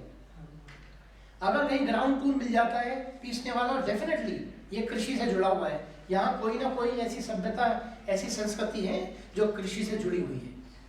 मिट्टी के बर्तन का मतलब ही क्या है, कुकिंग शुरू हो गया है, अब मनुष्य भोजन को पकाना सीख गया है। और ये बहुत बड़ा ट्रांसफॉर्मेशन है कि वो इंसान कि जो जंगलों में जानवर की तरह भटकता था और शिकार करता था और 5 लाख साल तक उसके जीवन में कोई परिवर्तन नहीं आया, अब वो 10,000 साल में ही ट्रांसफॉर्म हो गया, उसका पूरा सारा जीवन रूपांतरण हो गया। And from food collector he became food producer. ठीक है, अभी तक क्या था, हंटर और गैदरर, जानवर के पीछे जहाँ जहाँ जहाँ उसका शिकार गया वो पीछे पीछे शिकारी भी उसी के पीछे गया, तो आज यहाँ कल वहाँ, इसलिए उसका जनसंख्या भी कम थी, लड़ाइयाँ बहुत थी, संघर्ष बहुत था। अब क्या है कि अब 2 तरह से भोजन मिल रहा है, शिकार तो है ही, साथ में कृषि भी है, तो अब आबादी बढ़ गई, आबादी बढ़ गई और फिर बर्तन आ गए। इन बर्तनों से कल्चर शुरू होता है, पहले हाथ से बनी हुई पॉटरी है, उसके बाद में फिर वो पॉटर्स व्हील आया जो चाक से बनाते हैं, और इस तरह से हम देखते हैं कि फिर ये आगे की कहानी आपको पता ही है, सिंधु घाटी, black and red ware, PG, IAS में क्वेश्चंस बहुत आते हैं, what is PG ware, painted grey ware, what is NBB ware, तो ये आपको पता होना चाहिए कि आगे चलकर अभी जैसे हम पत्थरों से पहचान रहे हैं सभ्यताओं को, फिर आगे बर्तनों से पहचानी जाएंगी। अगर पीजी वेयर है, पेंटेड ग्रे वेयर, एक बहुत बड़े आर्कियोलॉजिस्ट थे बीबी लाल, उन्होंने हस्तिनापुर में खुदाई की थी, आज भी गड्ढे हैं, और वहाँ से उन्होंने सलेटी रंग के जो ग्रे कलर के बर्तन थे जो कि वैदिक काल के हैं, वैदिक पीरियड के, तो वो वहाँ पे वैदिक काल के जो संपन्न लोग हैं उस पर भोजन करते थे, तो वो जो उसको कहते हैं पेंटेड ग्रे वेयर, ठीक है, जिसे कहते हैं धूसर, ठीक है, चित्रित मृदभांड, धूसर माने ग्रे कलर, धूसर चित्रित मृदभांड, पेंटेड ग्रे वेयर, पीजीडब्ल्यू, इसका मतलब अगर पीजी वेयर है तो इसका मतलब वैदिक पीरियड है। और आगे चल के मौर्य काल में जो आयरन एज आएगा वहाँ पे काले रंग के बर्तन मिलते हैं, उनको कहते हैं northern black polished ware, NBB ware, तो एनबीबी वेयर का मतलब है मौर्य पीरियड। और ऐसी बहुत सी सभ्यताएं हैं, वैदिक, पोस्ट वैदिक, कहीं पर ब्लैक वेयर है, कहीं पर रेड वेयर है, कहीं पर रेड और ब्लैक वेयर है, यानी कि उन्होंने बर्तनों को पेंट किया है लाल रंग से और उसके ऊपर काले रंग से, तो इससे लोग पहचाने जाते हैं। तो ये मार्क ऑफ आइडेंटिफिकेशन है कि हम अलग अलग कल्चर्स को कैसे पहचानते हैं, ठीक है ना। तो ये जो मैंने आपको बताई ना बुक्स के नाम, एक किताब का नाम ये लिखिए, प्री हिस्टोरिक इंडिया, बहुत अच्छी बुक है, वर्ल्ड लेवल की, स्टुअर्ट पिगॉट एक ब्रिटिश आर्कियोलॉजिस्ट है, Stuart STUART and Pigott PIGGOTT, pre historic India. तो ये जो बुक्स हैं ये आपको बड़ी मदद करती हैं। और एक किताब का नाम आप ये लिख लीजिए, इसमें 2 चैप्टर्स हैं, प्राचीन भारत के इतिहास, DN झा और श्रीमाली, इसमें 2 चैप्टर्स है। शुरू में जो आपको जो बात हम कर रहे हैं वो सब मिलेगी आपको, दिल्ली यूनिवर्सिटी की बुक है ये, DN झा एंड श्रीमाली, ठीक है। इसके अलावा 1-2 बुक्स के नाम आप और लिख लीजिए, एक किताब का नाम लिखिए DK भट्टाचार्य, ठीक है, प्री हिस्टोरिक इंडिया, या हिंदी में प्रागैतिहासिक भारत, DK भट्टाचार्य, ठीक है। एक HD संकालिया है, बहुत बड़े आर्कियोलॉजिस्ट, उनकी बुक्स हैं, कोई भी बुक सब आर्कियोलॉजी पर है, HD संकालिया, ठीक है।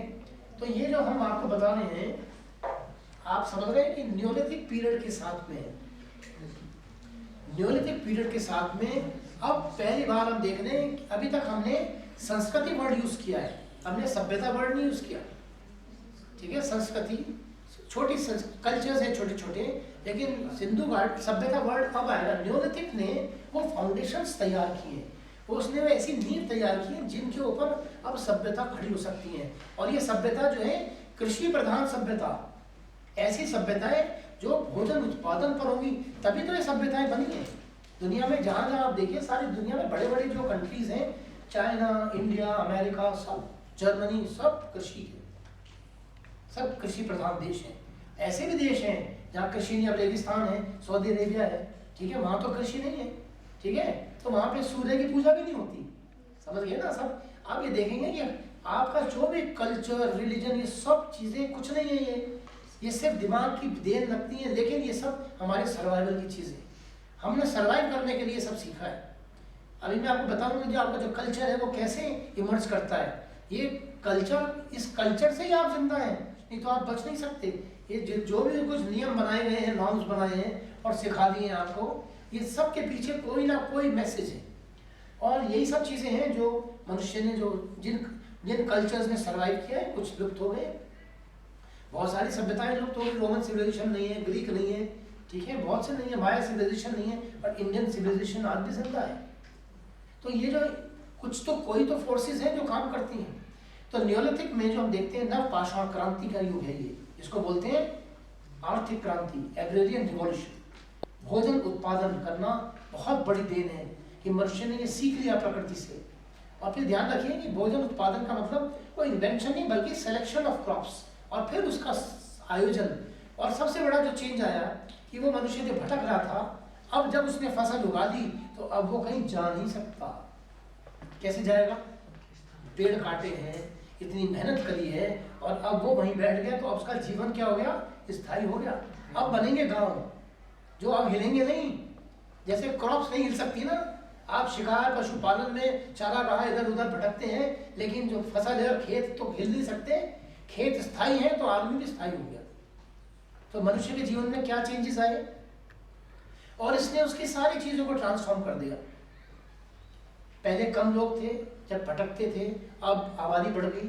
आबादी बढ़ गई तो मनुष्य की टोलियां ज्यादा इंपॉर्टेंट हो गई। वैसे भी आप देखिए कृषि में बहुत मैन पावर की जरूरत है। कृषि कोई अकेले आदमी का काम नहीं, टीम वर्क है। नहर खोदनी है, पानी लाना है, डॉल बनानी। आप देखे जाना कि एक आदमी कोई कृषि नहीं कर सकता, इसलिए ये ज्यादा आप देखिए। ये अभी मैं आपको बताऊंगा कि पुत्र की जो अभिलाषा है अग्रेरियन समाज के अंदर, ये इसलिए नहीं है, बल्कि किसान खेत और जिंदा रहने के लिए कृषि में ही पहले पुरुष बल से काम नहीं चला, तो पशु बल, जहाँ भैंसे और बैल लगाए गए कृषि के लिए, गाड़ियाँ, ये सब सामान ढोने के लिए, और इसी से सारी चीजें जुड़ी हुई हैं। यहाँ तक कि ये भी इम्पोर्टेंट है कि जो बात उठती है, पुरुष प्रधान समाज है, महिलाओं की स्थिति अच्छी नहीं है। किसी भी कृषि समाज पुरुष प्रधान ही होगा, क्योंकि जहाँ जब फसल होगी और फिर आदमी होगा तो वो फसलों की रक्षा करेगा, रोज लड़ाई होगी। पहले चारागाहों के लिए लड़ाई होती थी, पहले शिकार के लिए लड़ाई होती थी, वो इतनी इंपॉर्टेंट नहीं थी। लेकिन अब सारी दुनिया में फैल रहा है कृषि, और कृषि के साथ साथ अब बड़ी बड़ी ताकतें, कोई भी ताकत आएगी वो ज्यादा फर्टाइल लैंड वो छीनेगी। सीधी बात है। पहले मैंने बताया ना, वैदिक काल में जो 10 रजना युद्ध हुए थे, ये सब आप देखेंगे, आइए इस पर क्वेश्चन आते हैं। जब बैटल ऑफ 10 किंग्स, वो सब पशुपालन के लिए थी। पहले चारागाहों के लिए लड़ाई थी, अब फर्टाइल लैंड्स के लिए लड़ाई है या नहीं? जो ज्यादा, अभी तो तेल की लड़ाई नहीं चल रही, गल्फ वॉर चल रहे हैं, अमेरिका सारे अरेबिया इराक पर क्यों युद्ध कर रहा है? तेल के लिए, ठीक है। चाइना क्यों कर रहा है? उसको भी अपनी तैयारी। तो हर चीज इंपॉर्टेंट है। तो कहने का मतलब यह है कि अब मनुष्य का जो जीवन है वो अब भटकाव का जीवन, खाना बदोश जीवन समाप्त हो गया। Now man has become totally A stable and settled life. और सेटल्ड लाइफ होते ही उसकी आबादी बढ़ गई, और अब वो मुक्त हो गया उन सब चीजों से। तो अब उसके बाद जीवन में शांति है। अब वो अपने क्रिएटिव दिमाग को, और अब भाषाएं आएंगी, लिपि आएंगी, किताबें, ग्रंथ आएंगे, चित्रकारी आएगी। जैसे भीमबेटका में तो चित्रकारी पहले से भी थी, और सारा जो जीवन है। अब फिर आया रिलीजन। अब हम देखें कि न्योलिथिक के बाद में हम देखते हैं, अच्छा न्योलिथिक आप समझ लीजिए कि बहुत इंपॉर्टेंट साइट्स है न्योलिथिक के। एक सबसे इंपॉर्टेंट साइट है कश्मीर में बुरजा होम, ठीक है, BURZAHON, बुरजा होम, हिंदी में उसको बुर्ज होम बोलते हैं। वो कश्मीर में साइट है जहाँ आदमी गड्ढे खोद के गड्ढों में रहता था। बड़े गड्ढे खोद के, एल शेप गड्ढा खोद के अपने आप को जानवरों से बचाने के लिए। अगर गुफाएं नहीं थी, पत्थर नहीं थे, तो इसने रास्ता निकाला, गड्ढे खोद के उसमें रहता था और ऊपर से ढक देता था, और फिर दिन में फिर बाहर निकल जाता था। इस तरह अपनी जान बचाई कश्मीर में। तो बुर्ज होम एक न्योलिथिक साइट है। इसी तरह से इलाहाबाद में न्योलिथिक में बेलन वैली बहुत इंपॉर्टेंट है, जहाँ कोल्डिवा एक साइट है। कोल्डिवा बहुत इंपॉर्टेंट है। इन साइट्स में हमें पूरा क्रम मिलता है विकास का। यानी कुछ साइट्स ऐसे हैं जहाँ हम देखते हैं कि आदमी यहाँ पैलेयोलिथिक में भी था, मेसोलिथिक में भी था, नियोलिथिक में भी है और हड़प्पा आगे तक है।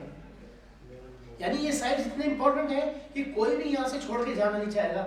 या तो जितनी भी सभ्यताएं हैं और संस्कृति यहाँ तो सब रिवर वैलीज में क्यों होती है। आप देखें ना, बिना नदी के बिना पानी के कोई भी कृषि नहीं हो सकती। तो ये साधन, चाहे आप भी देखें सारी दुनिया में सारे बड़े बड़े शहर सब नदियों के किनारे बसे हुए हैं। जहाँ नदी है या पानी का कोई और सोर्स है तो वहीं सारी दुनिया है। तो यहाँ नियोलिथिक ने, अब आप देख रहे हैं कि सारी चीजें बदल दी और अब नई चीजों की शुरुआत हो रही है। सोशल ऑर्गेनाइजेशन, समाज का वर्गीकरण। समाज में आप देखिए रिलीजन कैसे आया। रिलीजन का मूल कारण है भय। जो चीज उसकी समझ में नहीं आई उसने उसकी पूजा शुरू कर दी। ठीक है, आप देखिए जानवरों को, वाइल्ड जब बिजली कड़कती है सारे जानवर भागते, पता नहीं कौन आ गया, कहाँ से पेड़ उखड़ रहे हैं, उन्हें लगता कोई है जो दिखाई तो देता नहीं। ये तो अननोन पावर है, अनसीन पावर्स। एक आदमी दिखाई दे जाए सामने, जानवर है इतना बड़ा है, इसको मारना है या भागना है, ये तो बात समझ में आ गई। लेकिन एक ऐसा शत्रु, वो ये लोग, उसे लग रहा है कि जो भी कुछ हो रहा है वो कोई कर रहा है। अगर पेड़ उखड़ रहे हैं, हवा तेज चल रही है और लोग भाग रहे हैं, बिजली कड़क रही है, तो उन्हें लगता है कि कोई है जो ये कर रहा है और हमसे ज्यादा ताकतवर है और हमें मार रहा है। तो ऐसे अनसीन पावर्स को हम पूजा करनी शुरू कर देते हैं और इसे अननोन पावर्स, अनसीन पावर्स। इसी तरह से नेचुरल फोर्सेस की पूजा सारे ऋग्वेद में, इंद्र देवता, अग्नि देवता, आगलगी, इन सब वही सारे देवी देवता जो सबसे ज्यादा नुकसान पहुंचाते हैं, उन्हीं की पूजा होती है। कहीं कोई महामारी फैल गई, कोविड भी देवी बन जाएगी, हो सकता है आगे चल के कोविड नाम के भी मंदिर बन जाएंगे, देवी बन जाएंगे। लोग कहेंगे हमने मंदिर बनवा दिया, अब यहाँ कोविड नहीं होगा। ठीक है, वो माता निकलती नहीं, माता पहले चेचक निकलती तो माता बना दी कि माता आ गई, माता को संतुष्ट कर दो। मैंने यूएनडीपी का प्रोजेक्ट किया था ट्राइबल एरिया में, वहाँ मध्य प्रदेश में पन्ना नेशनल पार्क में। तो मैंने वहाँ देखा कि जंगलों में आग लगती थी। वो जो कबीले के लोग हैं, अगर उनके घर कोई बीमार है, 2-4 आदमी मर गए, तो वो जंगल में आग लगा देते थे। तो उन्हें लगता है कि वो देवी है, वो शांत हो जाएगी तो फिर हम नहीं मरेंगे। ठीक है, वो ऐसा मानते हैं। कोई हर चीज का वो, और फिर ऐसा कारण ढूंढने वाले लोग आ गए। वो पंडित पुरोहित बन गए, कोई ओझा बन गए, कोई मौलवी बन गए और कोई प्रीस्ट बन गए। ये जो नया वर्ग है सारी दुनिया में प्रीस्टहुड, ये ऐसे आया कि उसी दल में से कुछ ऐसे लोग जो अपनी व्याख्या करते हैं कि ऐसा करो ऐसा करो। आप जानते हैं ना, दुनिया में हर चीज में निर्णय लेने की जरूरत है। आपने तो देखा आपकी जिंदगी में कितने निर्णय हैं। अरे कहीं जाना है नहीं जाना, ये भी तो निर्णय है। आज भी तो बहुत से लोग शायद नहीं आए, आपको आज जाना है नहीं जाना, सड़क क्रॉस करनी है नहीं करनी। कितने लोग मर जाते हैं सड़क पे गलत क्रॉस करके। हर पॉइंट पे आपको डिसीजन लेना है। तो जिन समाज की हम बात कर रहे हैं, उस समाज में हमारे दल है, दूसरा दल आ गया, अपने आप एक लीडरशिप इमर्ज करती है। ठीक है ना, जानवरों में भी है, एक लीडर होता है। जब तक वो ताकतवर है, दूसरा आ जाता है। तो एक लीडर है जो बताएगा कि लड़ना है नहीं लड़ना, अभी नहीं लड़ना, हमसे ज्यादा ताकतवर है, भागना है या छीनना है, ये भी एक डिसीजन है। अगर हमसे कमजोर है तो अटैक करेंगे, नहीं तो नहीं करेंगे। जो ये डिसीजन लेंगे वही चीफ बन जाएंगे, वही लीडर होंगे, वही राजा, राज्य बनेंगे राजा, और कोई नहीं। वॉरियर क्लास कहाँ से आई? ये वॉरियर क्लास भी सब मैंने बताया ना आपको। ये जो कंसेप्ट है जय जवान जय किसान, और कुछ नहीं। जो किसान है वो रोज लड़ता है, वही लड़ना जानता है, वही लड़ेगा। और किसानों के बच्चे ही फिर पुलिस में जाते हैं और सेना में जाते हैं, और कोई नहीं जाता सारी दुनिया में। आप देख सकते हैं, क्योंकि संघर्ष, एक और वर्ग है जो संघर्ष करता है, वो है मछुआरे। उनकी हालत किसानों से भी ज्यादा बदतर है, क्योंकि वो रोज साइक्लोन में झेलते हैं। आप देखते हैं समुद्र में साइक्लोन, लेकिन वो रोज मछली पकड़ते हैं, वो बेचारे जीवन। और ये मछुआरे फिर ना वो खूब दूर तक जाते हैं, और फिर सारे कोलंबस और मार्को पोलो यही लोग थे जिन्होंने सारी दुनिया में जितनी ज्योग्राफिकल डिस्कवरीज हैं, सब मछुआरे लोग हैं। चाहे वो स्पेन के हों या पुर्तगाल के, ये सब वही लोग थे। सारे समुद्र से घिरे हुए, समुद्र में जानना, समुद्र में तलाश करना और नई नई जिज्ञासाएं। तो करेगा कौन? कोई तो वर्ग होगा समाज में। तो ये सारी दुनिया का पता लगाया इन्होंने। तो सारी दुनिया में उपनिवेशवाद भी यही लोग लेकर आए। ये जो इंग्लैंड और फ्रांस और जर्मनी और पुर्तगाल, सारी दुनिया का पता लगाया। तो यही साहस रखते थे दुनिया से एक भाग से दूसरी दुनिया में जाने का। तो सारा कॉलोनियलिज्म का इतिहास भी इन्हीं के हाथ में है। हम तो गुलाम रहे हैं। हमें जरूरत क्या है जाने की? भाई जहाँ सब कुछ इतना अनुकूल है, जाएगा वो जिसके जीवन में प्रेशर है, जिसके जीवन में संघर्ष है।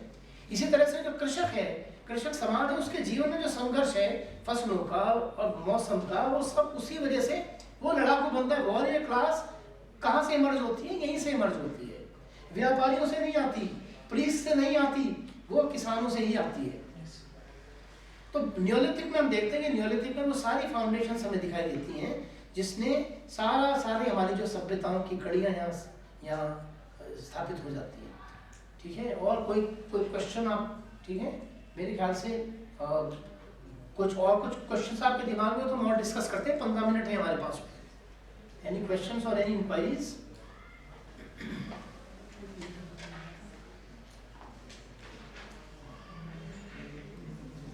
मेरा ईमेल आईडी आप नोट कर लीजिए, किसी को कुछ पूछना हो तो आप अपना मेंशन करके कि you belong to this class. मेरा नाम है प्रज्ञान चौधरी। ठीक है, तो मेरा ईमेल आईडी है pragyanc@gmail.com। ठीक है, स्मॉल लेटर्स में। If there is any enquiry. और मैंने आपको बताया एक चीज कि पढ़ाई से देखिए कुछ भी हो, बहुत कुछ होने वाला नहीं है। केवल बुक फॉर्म भरने से कुछ नहीं होता। जब तक आप उसको जब तक कंसेप्ट क्लियर नहीं होंगे तो आप लोग एक अलग रजिस्टर्स बनाइए जहाँ कंसेप्ट हो। ठीक है, कॉलोनियलिज्म क्या कंसेप्ट है, कास्ट क्या है, व्हाट इज वर्ण, हर चीज के जो कंसेप्ट्स हैं, और ये सारी चीजें हम जो बात कर रहे हैं न्योलिथिक, पैलेलिथिक, और इसके अंदर अब जैसे मिसाल के तौर पे एक चीज मैं भूल गया, सरप्लस क्या होता है? सरप्लस, सारी कहानी सरप्लस। What is surplus? अधिशेष। देखिए सरप्लस होता है एक किसान, उसके 4 बच्चे हैं तो उसको केवल एक साल में 2 क्विंटल अनाज की जरूरत है। ठीक है, तो वो उतना ही पैदा करेगा जितनी उसकी जरूरत है। फालतू क्यों करेगा? लेकिन जब उसके दिमाग में यह आ गया कि मैं इस अनाज को किसी और को देखकर अनाज की जगह, गेहूं की जगह चावल खरीद सकता हूँ, गेहूं देख के कपास खरीद सकता हूँ, या किसी से कुछ और चीज खरीद सकता हूँ, तो अब वो अतिरिक्त उत्पादन करेगा। और सारी जो व्यापार है वो केवल इस सरप्लस पर डिपेंड है कि हम अपना कंज्यूम करने के बाद जो एक्स्ट्रा हम करते हैं और वो बेचते हैं, तब हमारे दिमाग में मार्केट होती है। या तो बाजार हो या फिर बार्टर सिस्टम हो। ठीक है ना, बार्टर से चलता है। दुनिया ऐसे अकेले सेल्फ सफिशिएंसी कहीं नहीं है। आप देखिए कुदरत ने सारी चीजें दी है सब जगह, पानी, हवा तो धूप तो सब जगह है, लेकिन मेटल सारी दुनिया में नहीं है और नमक सारी दुनिया में नहीं है। 2 चीजें ऐसी हैं जो सबको चाहिए। जैसे धातु हर जगह नहीं है। अब यूपी में कहाँ है धातु? आपको लोहा तो भिलाई स्टील प्लांट से लाना पड़ेगा। सोना चाहिए तो आपको कोलार माइन से लाना पड़ेगा, कर्नाटक से। जबकि आप सब लोग यहाँ सोना चांदी सबके पास गहने कहाँ से आए? तो पूछा कहाँ से आए भाई? कोई चीज कहाँ पहुँचती है उसके उस पर पीएचडी हो जाएगी इस बात पे कि अगर यहाँ गोल्ड कॉइन निकला तो गोल्ड कहाँ से आया? यहाँ तो कहीं गोल्ड नहीं है। तो गोल्ड 2 ही तरह से आ सकता है, या तो आप व्यापार से प्रेम पूर्वक कुछ देकर ले आइए या युद्ध करके छीन लीजिए।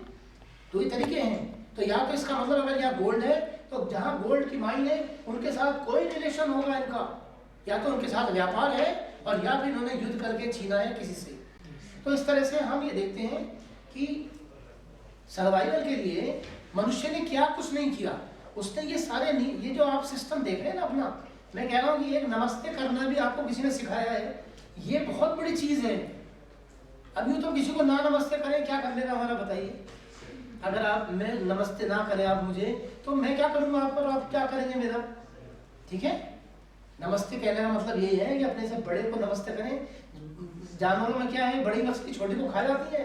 कोई भी बड़ा हमसे शक्तिशाली हमें खत्म कर देगा। अपनी जान बचाने के लिए हमें लोगों का रिगार्ड करना है, क्योंकि मनुष्य तो सब एक साथ रहते हैं ना। जानवर तो भागते हैं, जानवर इतने नजदीक नहीं रह सकते जैसे मनुष्य रहता है। आपके शत्रु भी आपके बराबर में रह रहे हैं। ठीक है, आपको शत्रुता भी निभानी है और मित्रता भी निभानी है। सारी जो हमारी सोशल नॉर्म्स हैं और सारा जो कल्चर है, एक एक चीज हमारी कुदरत ने और उसने डिसाइड करी। अब हम बात करते हैं मांसाहारी। मैंने बताया ना, सब मांसाहारी, हम मांसाहारी नहीं होते तो आज हम होते ही नहीं। जब कृषि नहीं थी तो मांस खा के तो आप यहाँ तक पहुँचे। कल्चरल रिलेटिविज्म, हम दूसरों का मजाक उड़ाते हैं। ठीक है, हम हिंदू हैं, हम मुसलमान हैं। ठीक है, कोई गाय की पूजा करता है, गाय की पूजा वो करेगा कि जो कृषि, गाय की पूजा वो कृषि समाज करता है, क्योंकि गाय बछड़े देती है और बछड़े कृषि में काम आते हैं। लेकिन इस्लाम के अंदर ऊँटों की पूजा है, क्योंकि सऊदी अरेबिया में तो इतना, देखिए, और हम सूर्य की पूजा करते हैं, हिटलर भी करता था जर्मनी में, क्योंकि वो कृषि प्रधान है, सूर्य वनस्पति देता है ना, सोर्स ऑफ लाइफ है। लेकिन जो इस्लाम है, जो सऊदी अरेबिया में जिसका जन्म हो रहा है, वहाँ पे तो सन ऑलरेडी 50 डिग्री पे, वो तो सारा दिन उनको जलाता है, वो रात को निकलते हैं शीतलता में, जब चंद्रमा, तो वो चांद की पूजा करते हैं। इसलिए आपको सारे इस्लामिक झंडों में चांद तारे मिलते हैं। क्यों है या नहीं? इस्लामिक कंट्रीज चांद तारों की पूजा करते हैं, ऊँट उनके जीवन में है, क्योंकि यही उन्हें रेगिस्तान से बाहर हमारी हर चीज़ उससे जुड़ी हुई है। इस्लाम जहाँ सऊदी अरेबिया में जहाँ पानी नहीं है, और वहाँ कैसे लोग पानी का इस्तेमाल करते हैं, और यहाँ लोग कुंभ मेले में नहाने के लिए जाते हैं लोग, जहाँ पानी है, नदियाँ हैं, तो कौन सी चीज़ की अबंडेंस है और किस चीज़ का डेप्रीवेशन है, सारा कल्चर इस बात पर डिपेंड करता है। चीनी लोग सांप बिच्छू खाते हैं, अरे जब जहाँ कृषि नहीं है और जहाँ कुछ नहीं है तो कैसे वो अपने बच्चों को क्या खिलाएंगे? तो जो मिला उनका, उन्होंने वैसे ही सिस्टम बना लिए, वो ऐसे ही जिंदा रहे हैं। यहाँ तक कि आपकी जो शक्ल सूरत, अगर आप एंथ्रोपोलॉजी पढ़े तो आप जैसे हैं इसीलिए आप जिंदा हैं, क्योंकि आप ऐसे हैं।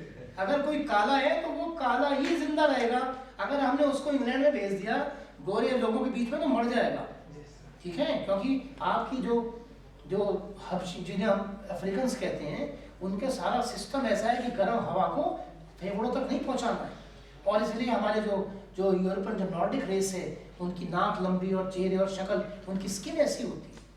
अगर काले लोग काले नहीं होंगे तो वो स्किन कैंसर से मर जाएंगे। अल्ट्रावायलेट रेस हैं जो काला कलर उसको पूरी तरह से कंज्यूम नहीं होने देते।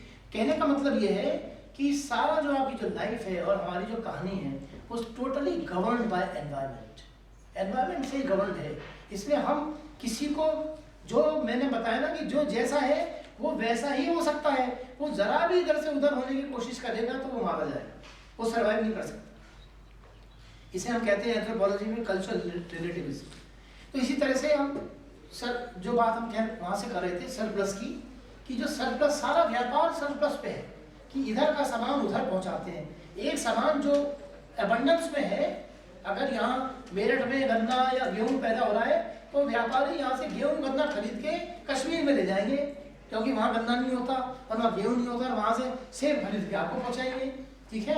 सारा व्यापार एक जगह की डेप्रीवेशन और एबंडेंस को दूर करता है। अगर ऐसा नहीं होता तो व्यापार की जरूरत ही नहीं थी। ट्रेड का मतलब ही है कि आप ट्रेड उसी चीज में करेंगे जो आपके पास नहीं है, अदरवाइज क्यों करेंगे?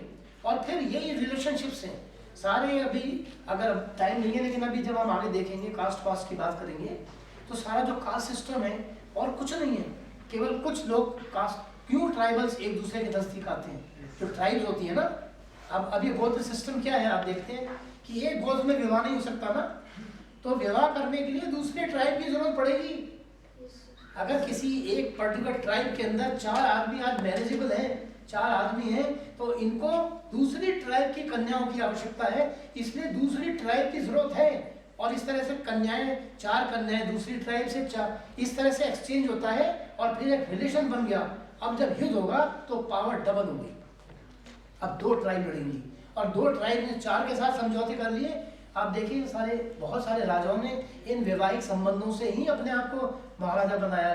चंद्रगुप्त मौर्य और चंद्रगुप्त विक्रमादित्य सब है, जितने भी उनकी कन्या, वो सब रानियां हैं, वो सब केवल पॉलिटिकल सिक्योरिटी और अपने साम्राज्य की सुरक्षा के लिए, किस तरह से हम अपनी पावर को डबल करना चाहते हैं। तो ये सारे जो हमारे सिस्टम्स हैं उन हिस्टोरिकल फोर्सेस से आते हैं। ये किसी की जो भी इतिहास में है वो किसी शौक की वजह से नहीं है, ठीक है ना। कोई भी चीज़ ऐसी नहीं है, चाहे वो पेंटिंग है, चाहे वो आर्किटेक्चर है, हम सोचें कि अंग्रेजों ने ये बनाए हैं, हम भवन बनाकर अपनी ताकत को दिखाते हैं, आदमी विद्रोह ना करे। आप रिपब्लिक डे के आप देखते हैं, भारत एक शांति प्रिय देश है, फिर आप गणतंत्र पे अपने हथियारों की नुमाइश क्यों करते हैं? सारी दुनिया को, और किसको बुलाते हैं? पड़ोसी देशों के उसको बुलाते हैं कि देखो हमारे पास अग्नि है, हमारे पास ये मिसाइल है, हमसे ज़्यादा लड़ने की जरूरत नहीं है, हम बहुत ताकतवर हैं। हालांकि उतने होंगे नहीं, लेकिन हम प्रदर्शन करते हैं हथियारों का, सेनाओं का, ये दिखाने के लिए कि हमारे पास बहुत कुछ है। इस तरह से क्या है, इससे, और फिर जनता को डराते हैं कि विद्रोह ना करे जिससे, और साम्राज्य सुरक्षित रहे।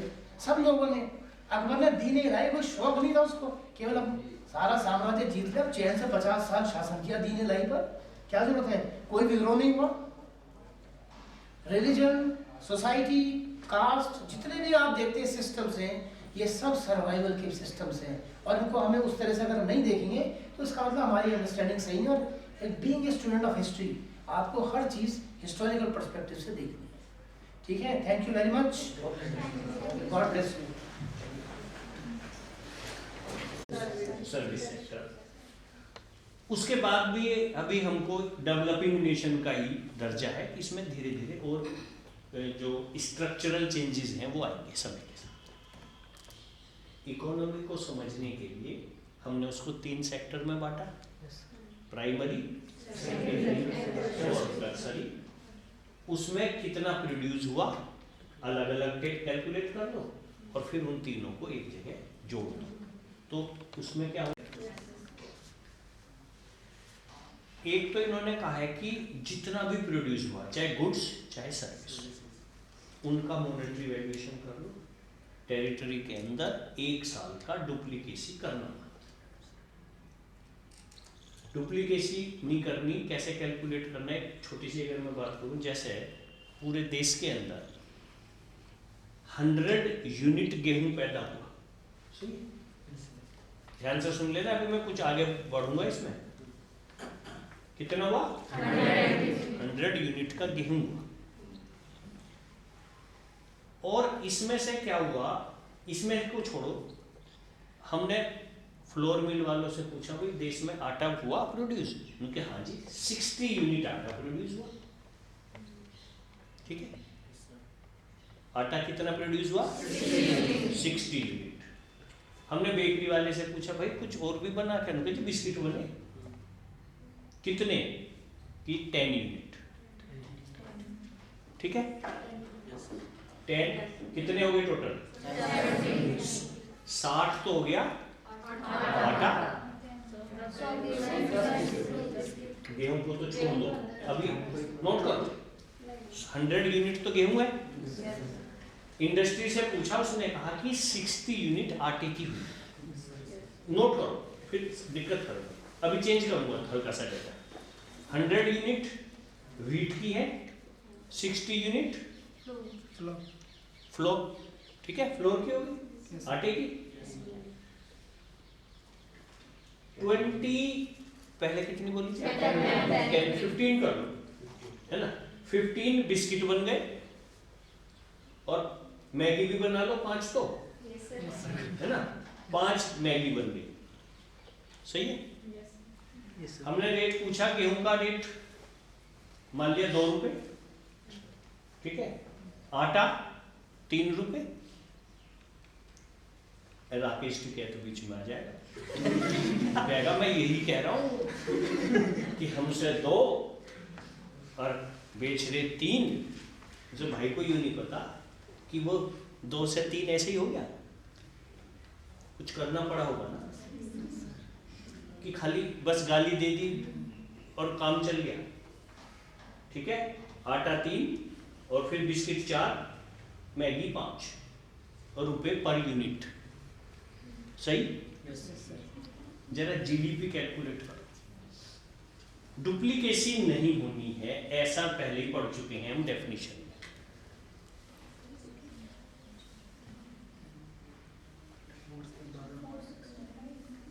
$460, चलो निकालने दो, सब अपने अपने निकालें। इससे मत चलना जो पहले नंबर पे बता दिया इसने, ये तो निश्चित ही गलत है, इतनी स्पीड टक्कर लोगे देखने।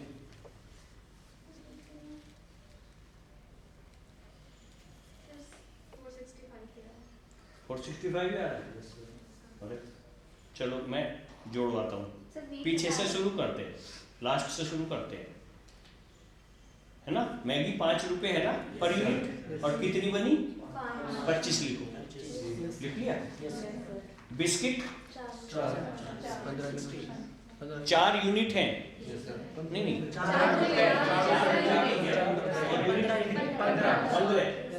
15 चौके 60 के हो गए बिस्किट, ठीक है। आटा 60 इंटू 3 180, ठीक है। तो ये हो गई हमारी 5, 15, 20 और 60। अरे रुक तो जाओ। 5 की तो मैगी बन गई, ये भी गेहूं से ही बनी है, हम ये मान के चल रहे हैं ना। 5 और 15, 20 और 60, 80। प्योर गेहूं के रूप में कितना प्रोड्यूस हुआ? 80। प्योर गेहूं 100 हुआ था, 100 में से 80 तो कन्वर्ट हो गया, और हमने कन्वर्जन को जोड़ लिया ना, तो उसे मत गिनो। अब ये बचा कितना? 20, और ये 1 रुपये, 2 रुपये, 2, ठीक है 40। अब बताओ घट कैसे गया? देखो ये तुमने क्या किया था? गेहूं पूरा कर दिया था। अब जो आटा है 3 रुपए, उसमें 2 रुपए वाला गेहूं भी तो शामिल था, तो उसे तो हटाते, डुप्लीकेशन नहीं हो गई है। यही नहीं करना है बस। अगर पूरे देश में केवल गेहूं पैदा हो और बिस्किट पैदा हो और मैगी पैदा हो और आटा, और ये जो एग्जाम्पल दिया ऐसे उनका मॉनेटरी वैल्यूएशन हो, तो डुप्लीकेसी हटा करके जो आया, कितना आया फाइनली? 305। ये इस देश का जीडीपी। कुछ समझ में आई बात? डुप्लीकेसी को कोशिश करो हटाने, है ना। एग्जैक्टली चलो यहां तो हिसाब लग भी जाएगा। अब भाई मैगी 5 रुपए की है, तो सारा गेहूं ही थोड़ी है उसमें, है ना। बाबा रामदेव का भी तो ख्याल करो, है ना।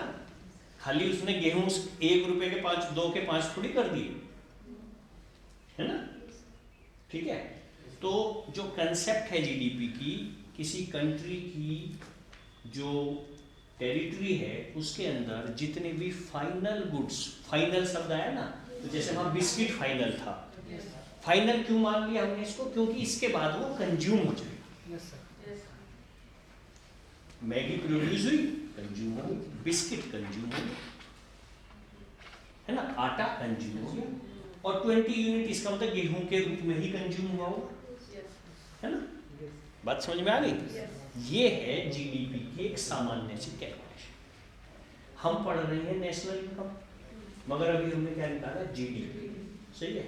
अब आप एक शब्द लिखिए, एनडीपी,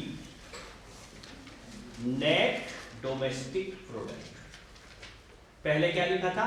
ग्रॉस डोमेस्टिक प्रोडक्ट, और अब क्या लिखा है? नेट डोमेस्टिक, ठीक है।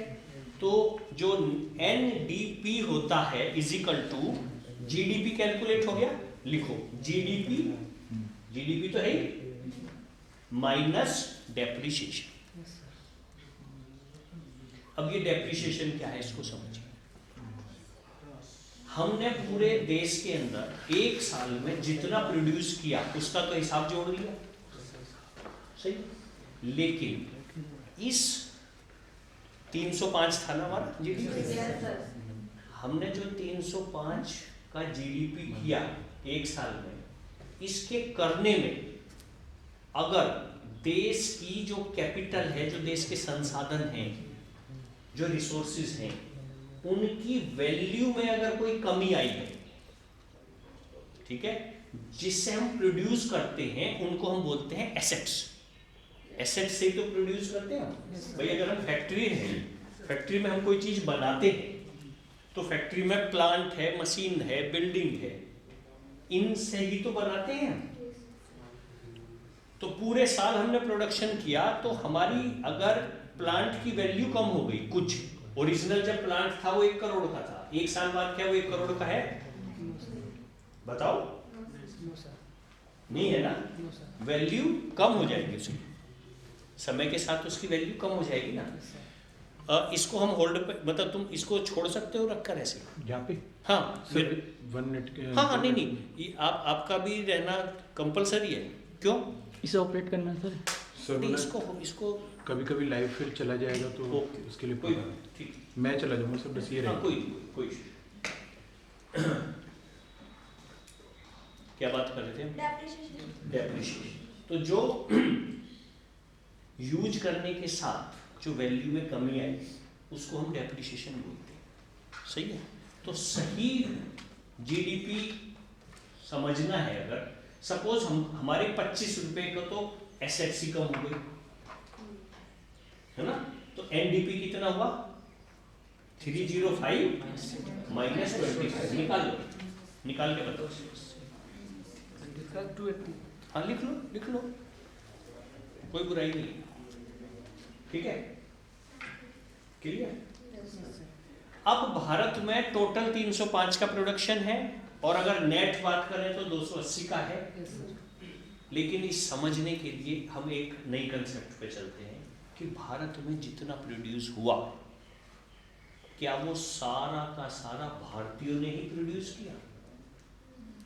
ऐसा भी तो हो सकता है कि भारत के बाहर के कुछ व्यक्ति या कंपनी भारत में आई हो और उन्होंने यहाँ पे प्रोड्यूस किया हो। एक बात। और जितने भारतीय हैं जरूरी तो नहीं है वो सारे भारत में ही हो, वो हो सकता है हम में से ही कुछ भारत के बाहर गए हुए हो और वो वहां पर प्रोडक्शन प्रोसेस में हो। ठीक है, और वो वहां से कुछ हमें भारत में वापस भेजते हैं। बोलो। तो एक कंसेप्ट तो थी भारत में कितना पैदा हुआ, हमने ये नहीं देखा किसने किया, है ना। बस भारत की टेरिटोरी के अंदर जितने भी फाइनल गुड्स और सर्विसेज प्रोड्यूस हुए जीडीपी ने तो वो देखा।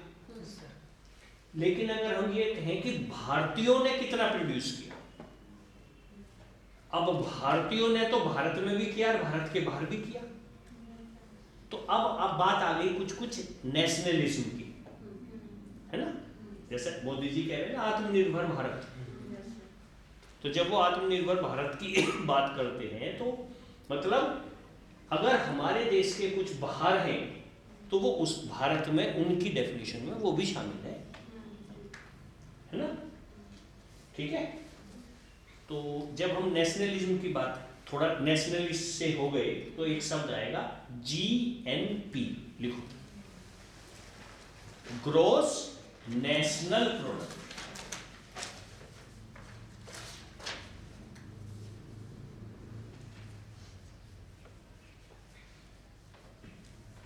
अब जीएनपी क्या होता है, इजिकल टू बराबर का चिन्ह लगाओ, जीडीपी तो रख ही लो, वो तो हमने शुरू में कैलकुलेट कर ही लिया था 305, है ना।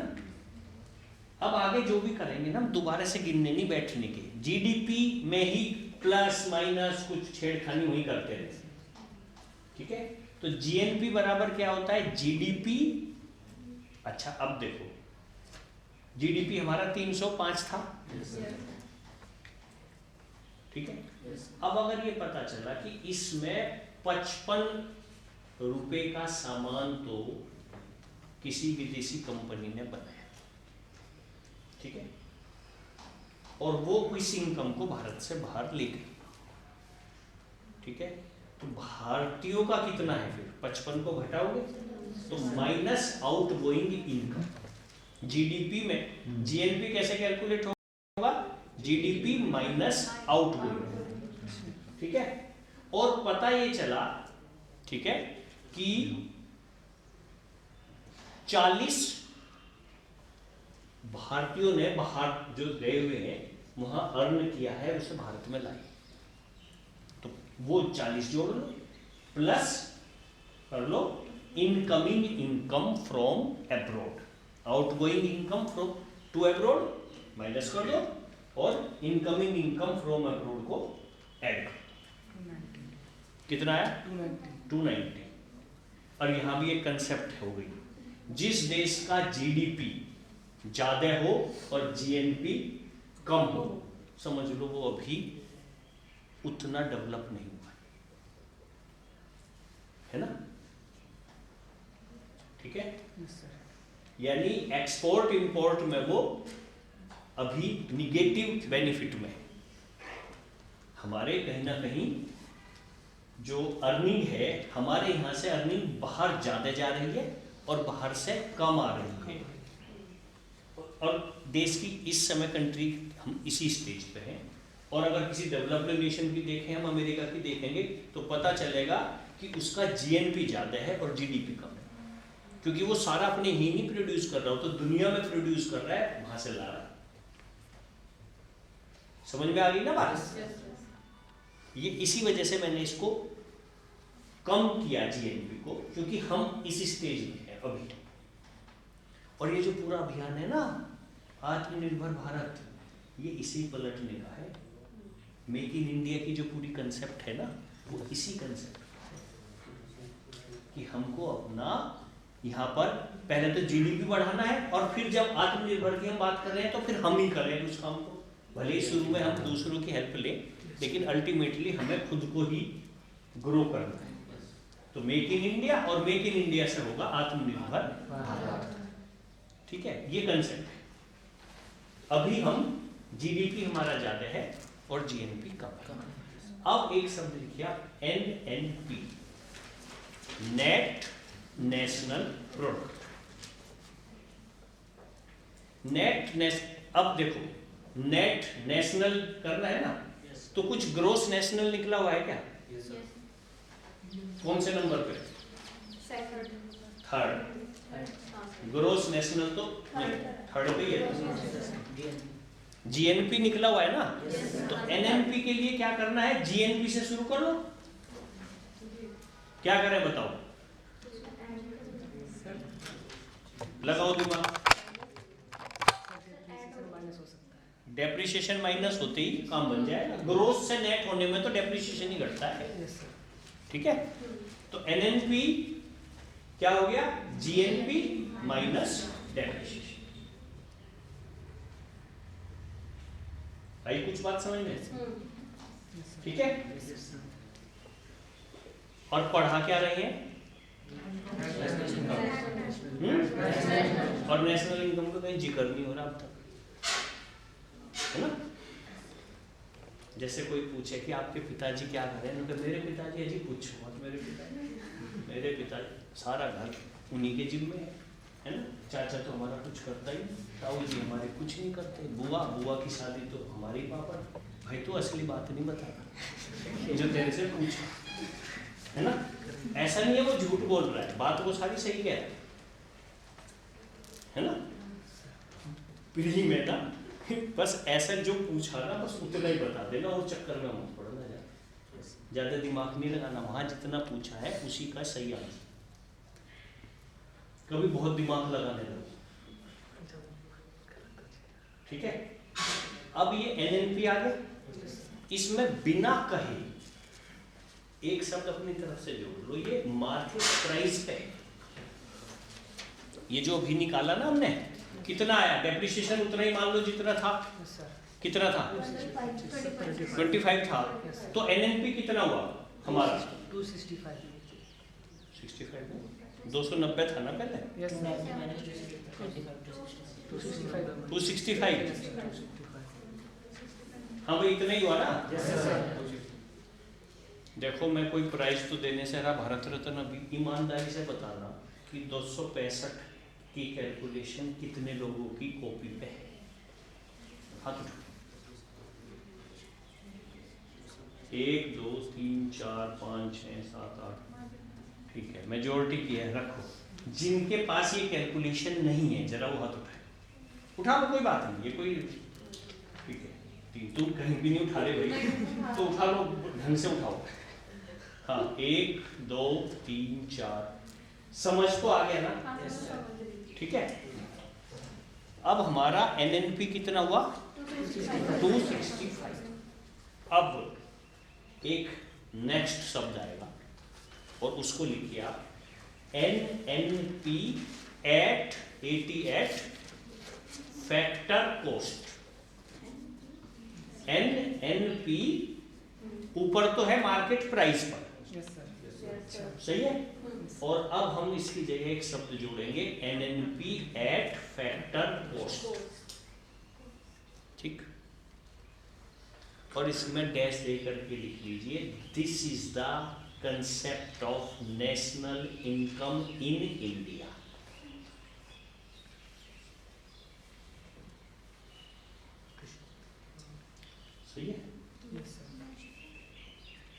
भारत में अगर हम राष्ट्रीय आय की बात करें तो हम basically net national product at factor cost, इसको चाहो तो हिंदी में भी लिख लो, शुद्ध राष्ट्रीय उत्पाद साधन लागत पर, ठीक है, net national product at factor cost. सही। अब ऐसा नहीं है कि भारत में ये है तो पूरी दुनिया में यही है। कुछ देश जीडीपी को ही नेशनल इनकम मानते हैं, मान सकते हैं, कोई मना नहीं। कोई जीएनपी को भी मान सकता है, कोई एनएनपी मार्केट प्राइस को भी मान सकता है ना। हमने भारत में क्या माना है?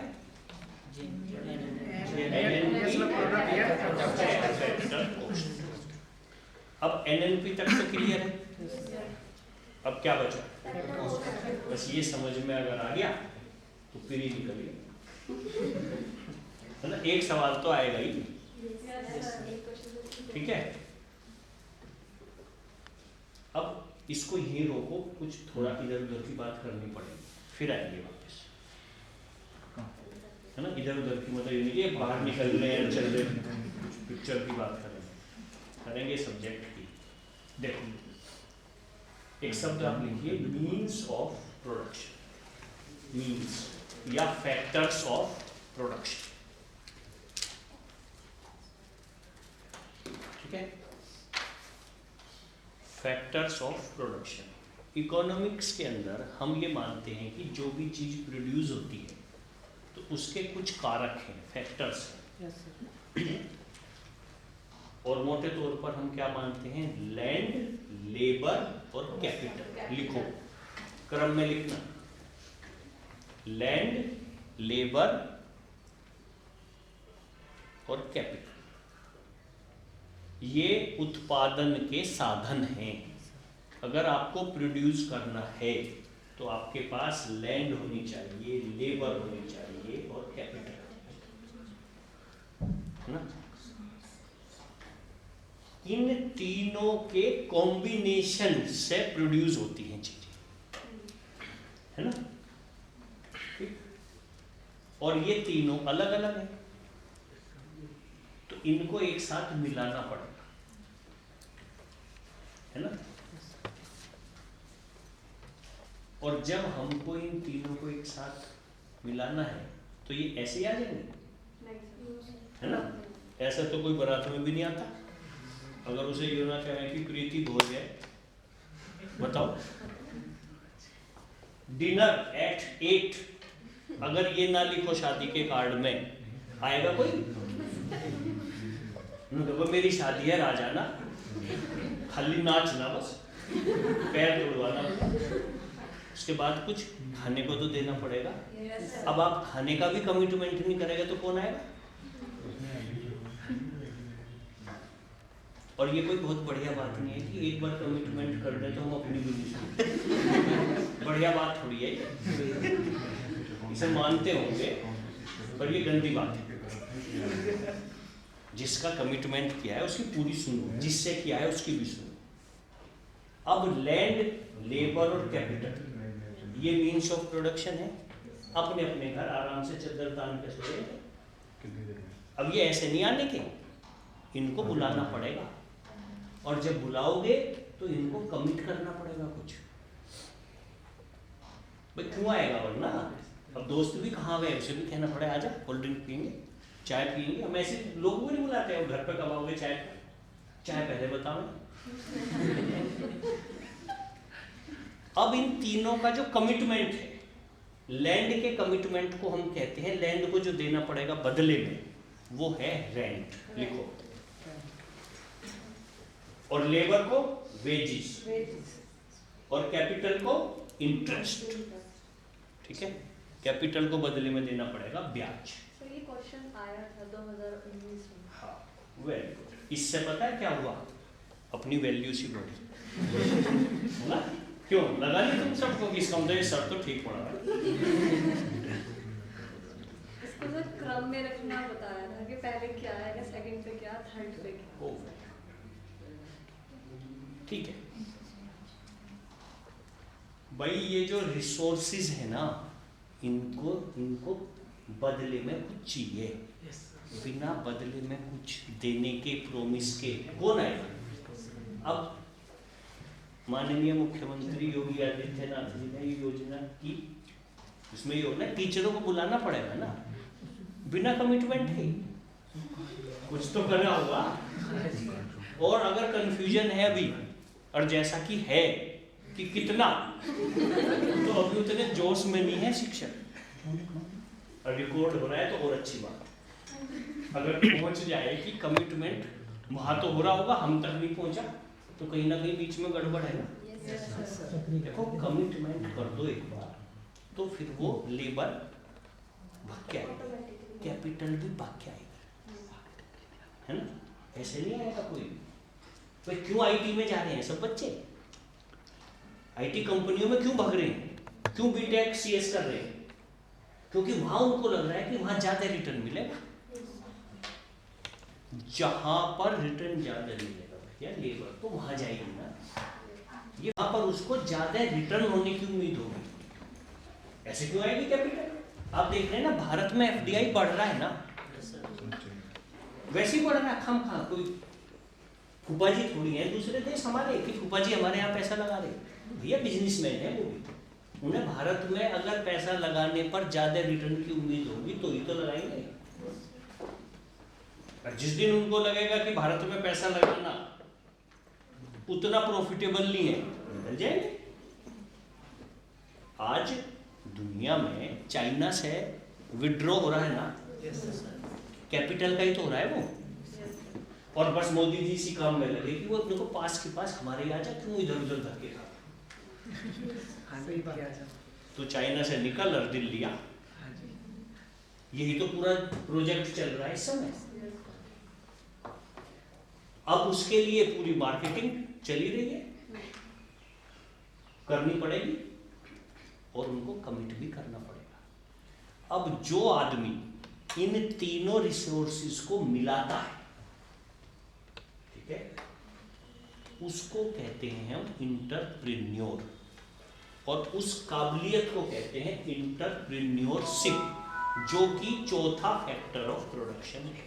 लिखो, फोर्थ हो गया इंटरप्रेन्योरशिप, ठीक है, जिसको हम हिंदी में कहते हैं उद्यमी। कहते नहीं कि इंडस्ट्रियलिस्ट उद्यमी, वो क्या करता है? उद्यमिता करता है, इंटरप्रेन्योरशिप।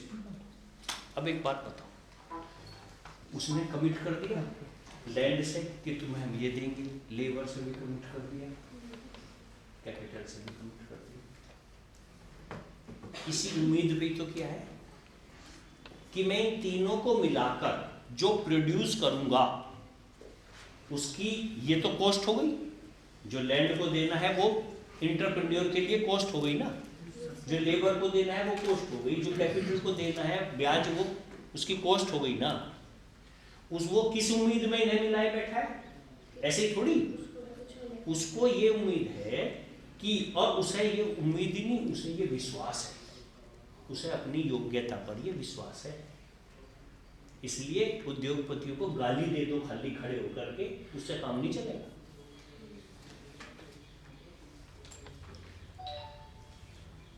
वो इन रिसोर्सेज को कमिट करके बुला रहा है। आप अपने यहाँ जब मेहमानों को बुलाते हो, इस कॉन्फिडेंस ही तो बुलाते हो कि प्रीति भोज करा देंगे 500 जनों को, कि ऐसे ही नो तो देते हो। घर में बर्गर पे आ रहे 4 ही पैकेट और बुला रखे 100।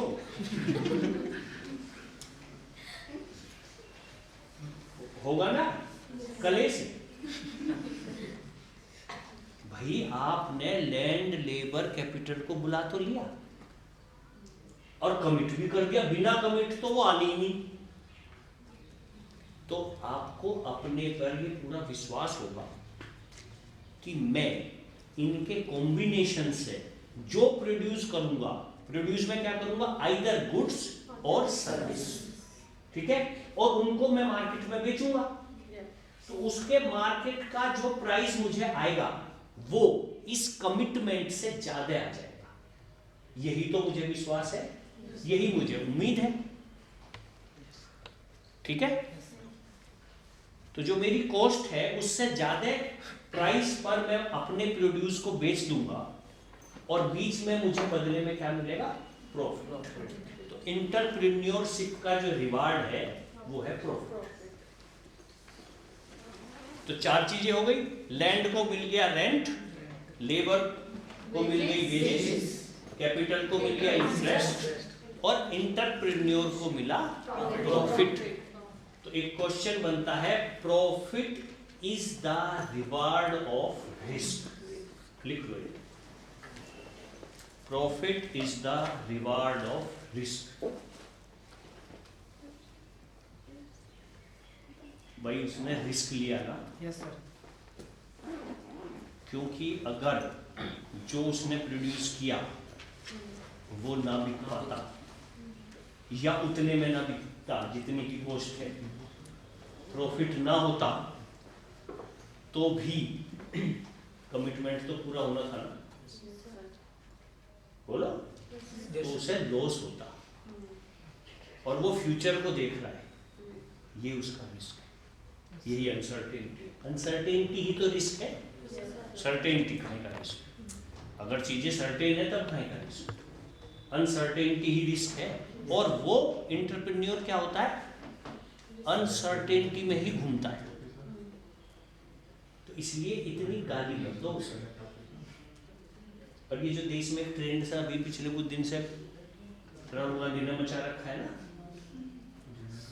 कि उद्योगपतियों को गाली दो, और जरा से उन्होंने कहा कि ठीक है बेटा, मेरे पे तो इतना है कि इस जन्म को भी जरूरत नहीं और अगले को भी जरूरत नहीं है, तो और मेरे जितने हैं और मैं कल से काम बंद, पता चल जाएगा।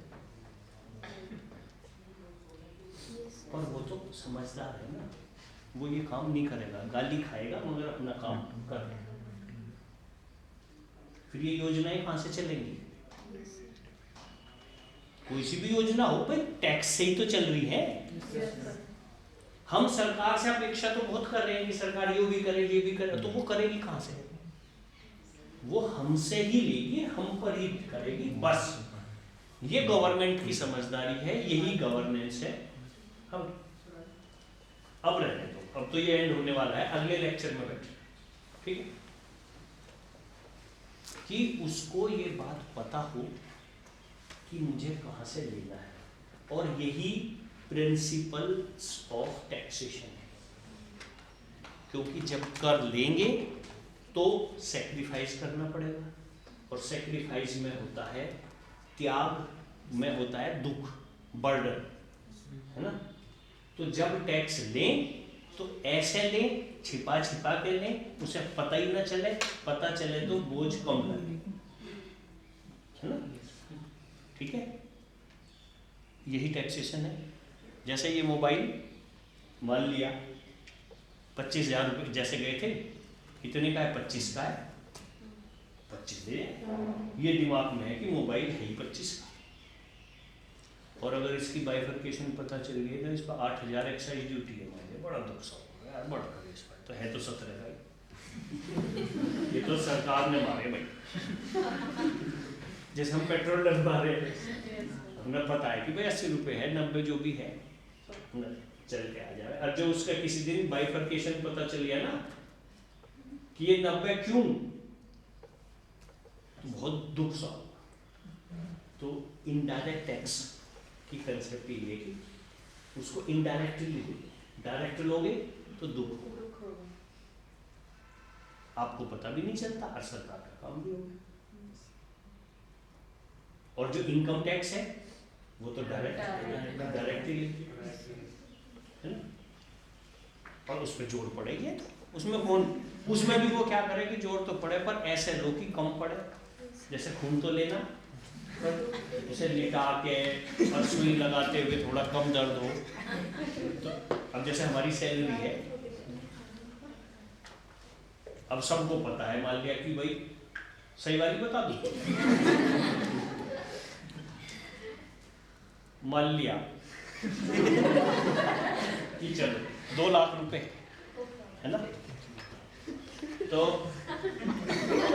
मान ली पीसीएस में तो देखो एक बात समझ लो, वैसे ये कमेंट रिकॉर्डेड हो रहा है बट ये है सच्चाई कि पीसीएस और आईएएस में तनख्वाह तो हमसे कम है 100-200 सच में। हाँ। ठीक है, सैलरी वाइज मैं डिग्री कॉलेज के प्रोफेसर की बात कर रहा हूँ। हमारा स्केल सिविल सर्वेंट से 10-20 रुपए ज्यादा ही है ना। लेकिन अगर एक कुआरे प्रोफेसर की शादी हो उसे कितना दहेज मिलेगा और एक कुआरा ये सोच की कितनी बनेगी देख लो, मार्केट वैल्यू उसकी है ना। ठीक है, वो अलग। अब जैसे मैंने आपको बताया 2 लाख, और सच्चाई पता है ये है, मैं अपनी बता रहा हूँ, 40,000 रुपए पर मंथ टैक्स देता हूँ। कितना? 40,000 per month. 40,000 per month salary नहीं है इस देश में। 5 करोड़ आदमी की 135 में से इनकम, बल्कि सैलरी छोड़ो। लेकिन अब क्या है कि अगर सरकार पहले मेरे खाते में 2 लाख डाल दे और फिर सुबह नु कहे 40 दे दे, भाई कितना जोर बोलो। वो क्या करती है, पहले 40 काट के दे रही है 160 मन में है 2 लाख, आती 160, वो 160 भी पूरी नहीं आती। उसमें पता चला 15,000 रुपए प्रोविडेंट फंड में कट गए हैं मेरी, बाद में मिलेंगे मगर अभी नहीं मिले। ठीक है, कोई ग्रुप इंश्योरेंस है उसमें काट लिए पहले से ही कुछ ग्रेजुएटी में, उसे पता है एक बार इसे दे दिया फिर ये सारे उड़ा देगा, और जब बूढ़ा हो जाएगा फिर खांसना शुरू करेगा, फिर कहेगा सरकार का इंतजाम ही नहीं है, सरकारी अस्पतालों में बताओ सुविधा नहीं, इसे फिर वहां फ्री में डॉक्टर देना। तो इसके पैसे कुछ इसे कहा कि भैया भी बचा के चल, ये तेरे बुढ़ापे में काम आएंगे, तो फिर हमारी जान को तो नहीं अटके, क्योंकि वेलफेयर स्टेट है। वेलफेयर स्टेट में सरकार, आप देखिए ना, 2 आदमियों का एक्सीडेंट हुआ, अपनी गलती से हुआ, और काम किसका बढ़ता है देखो। और हम कहे क्या कर रही पुलिस है, आई नहीं, बस तू क्या कर रहा था, तू क्यों लेटे पड़े हो सड़क पर, तुझे कोई नहीं पूछ रहा, तो एक पुलिस नहीं आई, आधा घंटा हो गया, क्यों आ रहे हो, तूने फोन करा था कि मैं टक्कर मारूंगा, तब तो हम कहेंगे भाई तुझे, तू क्यों नहीं आई। लेकिन वेलफेयर स्टेट में हम सरकार से ये अपेक्षा करते हैं कि वो न केवल आए, एम्बुलेंस भी आए, फिर अस्पताल में हो और वहां डॉक्टर भी मिले, दवाई भी मिले, और घर वालों को पता भी नहीं कि मेरा लाल क्या खिला। तो ये जो सड़क पे ये जो काम है, सरकार की जिम्मेदारी जो डाल रखी है, ये सरकार ऐसे पूरा कर देगी। टैक्स तो लेने पड़ेंगे ना, तो टैक्स लेते समय ऐसे लेगी, या तो मतलब सैक्रिफाइस कम, फ्लेक्सिबल है ना, कैपिटल भी वहीं जाएगी, उससे कम हो, ऐसा फील हो, और जिस समय एक्सपेंडिचर हो। अब जैसे कि कोचिंग है, अब अगर यहाँ पर कोई बहुत बड़े पैसे वालों का बच्चा है और बाजार में 10,000 रुपए की कोचिंग है, सपोज हमने उसे, जिसके करोड़ों अरबों रुपए की इनकम है, उसके बच्चे को हमने 10,000 रुपए दे भी दिए, तो उसे उतना मजा नहीं आएगा। और किसी जिसके पास रिसोर्सेज कम हैं, उसको अगर 10,000 का बेनिफिट हो गया, तो है तो दोनों स्थिति में 10,000 ही, मगर यूटिलिटी किसके लिए ज्यादा है, जिसके पास रिसोर्सेज कमजोर है। और हम है वेलफेयर स्टेट, हमें मैक्सिमाइज करना है। खर्चा करते समय में देखें जहां सबसे ज्यादा फायदा, maximum benefit for maximum population. लेते समय जो सेक्रीफाइस है वो कम से कम फील हो, और जब हम उसको एक्सपेंडिचर करें तो वहां पर मैक्सिमाइजेशन हो बेनिफिट का। इस थ्योरी के साथ हम जो है गवर्नमेंट अपना काम करती है। तो ये जो फैक्टर कॉस्ट आई ना एनएनपी, फटाफट 1.5 मिनट में खत्म करते हैं क्योंकि एंड करना है। फैक्टर कॉस्ट का मतलब है, अब लास्ट में सुनो बस एक बार, जैसे अब तेजी से सुनना, जैसे पूरे देश में 100 सिलेंडर गैस के बने और सिलेंडर है एक, कितना रुपए का चल रहा है आजकल? 800 मान लेते हैं, ठीक है। पूरे देश में 100 सिलेंडर बने, एक सिलेंडर कितने का?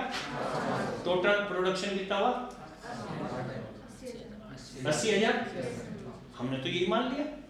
फिर एक दिन चुपचाप पूछा, अपने कोई परिचित निकल गया, कंपनी का मालिक हो गया, हाँ तुम्हारे यहाँ 80,000 की गैस प्रोड्यूस हुई है, 80 की ना हुई है, ये तो 1100 रुपये का पड़ रहा है। 1100 का, हमें तो 800 में मिले। इस सरकार ने कह रखा है कि सिलेंडर जनता को 800 में दे, कॉस्ट आ रही है 1100, 300 मेरे से ले ली, तो ये क्या हो गई? सब्सिडी। अब हम 80,000 माने बैठे थे प्रोडक्शन, और है कितने का? 1,10,000। तो सब्सिडी को जोड़ोगे ना 80 में, तो लिख लो फटाफट बस, एनएनपी एट फैक्टर कॉस्ट बराबर होती है एनएनपी मार्केट प्राइस पे जो था ऊपर, है ना, ऊपर निकला हुआ था ना 265, उसमें ऐड कर दो सब्सिडी। और जब पता चले मारुति 5 लाख की है और पूरे देश में मान लिया 10 मारुति पैदा हुई, तो टोटल प्रोडक्शन कितना हुआ? बोलो 50 लाख। अरे 5 लाख की एक मारुति है, पूरे देश में 10 हुई, 50 लाख का है, क्योंकि हमारे लिए तो 5 लाख की है। और एक दिन पूछा क्या कहानी है मुझे, इसमें तो 1.5 लाख रुपए तो टैक्स के हैं। वास्तव में मारुति है कितने की? 3.5 लाख की। तो हम लगाए बैठे 50 लाख, है कितनी वो पैसे? 15 लाख, वो 35, तो 15 लाख तो टैक्स के चक्कर में बढ़ गया, उसे घटा दो, ठीक है। सब्सिडी जोड़ दो और टैक्स घटा दो, और टैक्स के ब्रैकेट में लिख लेना ये इनडायरेक्ट टैक्स है, क्योंकि गुड्स और सर्विस में जो टैक्स लगता है, ये मैं बड़ी गहरी बात कह रहा हूं, है ना, खुद ही कहना पड़ रहा, तुम तो मान ही नहीं हो। इनडायरेक्ट टैक्स हमेशा लगता है प्रोडक्ट, गुड्स पर लगता है, सर्विस पर लगता है, और डायरेक्ट टैक्स लगता है पर्सन में, यही है ना। तो सरकार प्रोडक्ट पे टैक्स लगा के अपने घर बैठ जा, अब जो उसे कंज्यूम करेगा वो झेले। अब गरीब का कंजम्पशन कम, तो गरीब टैक्स भी कम दे रहा है, अमीर का कंजम्पशन ज्यादा, तो टैक्स भी ज्यादा देगा। तो अमीर एक तो वहां ज्यादा देगा, एक उस पर टैक्स लगा हुआ है डायरेक्ट टैक्स, और फिर वो खाएगा गाली, जिन्हें अपराध हो गया। मतलब हम क्या चाह रहे हैं, सारे गरीब हो जाए, निमट जाएगा काम से। तो लक्ष्मी की पूजा करने वाला देश है ये, है ना। हमने लक्ष्मी जी को दूसरी देवियों से कम माना, बल्कि कुछ मामलों में देखा जाए तो जितने विधि विधान से उसकी करें पूजा, इतनी तो कोई से की भी नहीं करते। बस सरस्वती जी का भी नंबर चलो मान लो, 16 तारीख को बर्थडे पे तो ये योजना शुरू हुई है ना। और सरस्वती की भी पूजा करने में हमारे पीछे पता है क्या, एक ही उद्देश्य है, यही रास्ता जावे लक्ष्मी जी का। और जो ये कंफर्म सा हो जाए ना कि सरस्वती जो कहे कि ऐसा है, तो मेरा भक्त है, बस अब आ जा, अब कहीं मत जा, तुझे और कुछ नहीं देने का। क्या किसी के चक्कर में लक्ष्मी जी वगैरह के तुझे ज्ञान देते हैं, उठ के भाग लोगे, तो क्या करना है। तो जो देश धन की, हमारे यहाँ धन को, वैभव को, है ना, इतना गंदा नहीं माना गया है, इसलिए आप भी ऐसे भाव मत रखो। कि पैसा होना अपने आप में ही अपराध है। गलत तरीके से कमाया गया अगर है तो आप उसके प्रति बुरे भाव रखो, लेकिन अगर किसी व्यक्ति ने अपनी मेहनत के बलबूते पर ऐसा कमाया है तो उसके प्रति हम क्यों द्वेष रखें? क्योंकि वो जब वेल्थ क्रिएट कर रहा है वही वेल्थ में से कुछ हिस्सा सरकार को भी दे रहा है। अब ये विराट कोहली है, ये बताओ किसके पैसे से बना? गवर्नमेंट भी नहीं है, तो प्राइवेट आदमी थे, उन बेचारों ने दान से बनाई संस्था, है ना? तो थे जब भी तो उन पे होंगे और उनके मन में भाव आया होगा तभी तो हो पाया। तो वेल्थ को इतनी निगेटिव नहीं सोचना, है ना? और मैं तो इकोनॉमी पढ़ाऊंगा भाई, मैं हिस्ट्री थोड़ी पढ़ाऊंगा। तो हम तो धीरे धीरे तुम्हारे मन में यही भाव ला देंगे भाई पैसे की भी एक वैल्यू है, उसकी इज्जत करो, कदर करो, इतनी बुरी नजर से उसे मत। ठीक है, thank you. Thank you sir.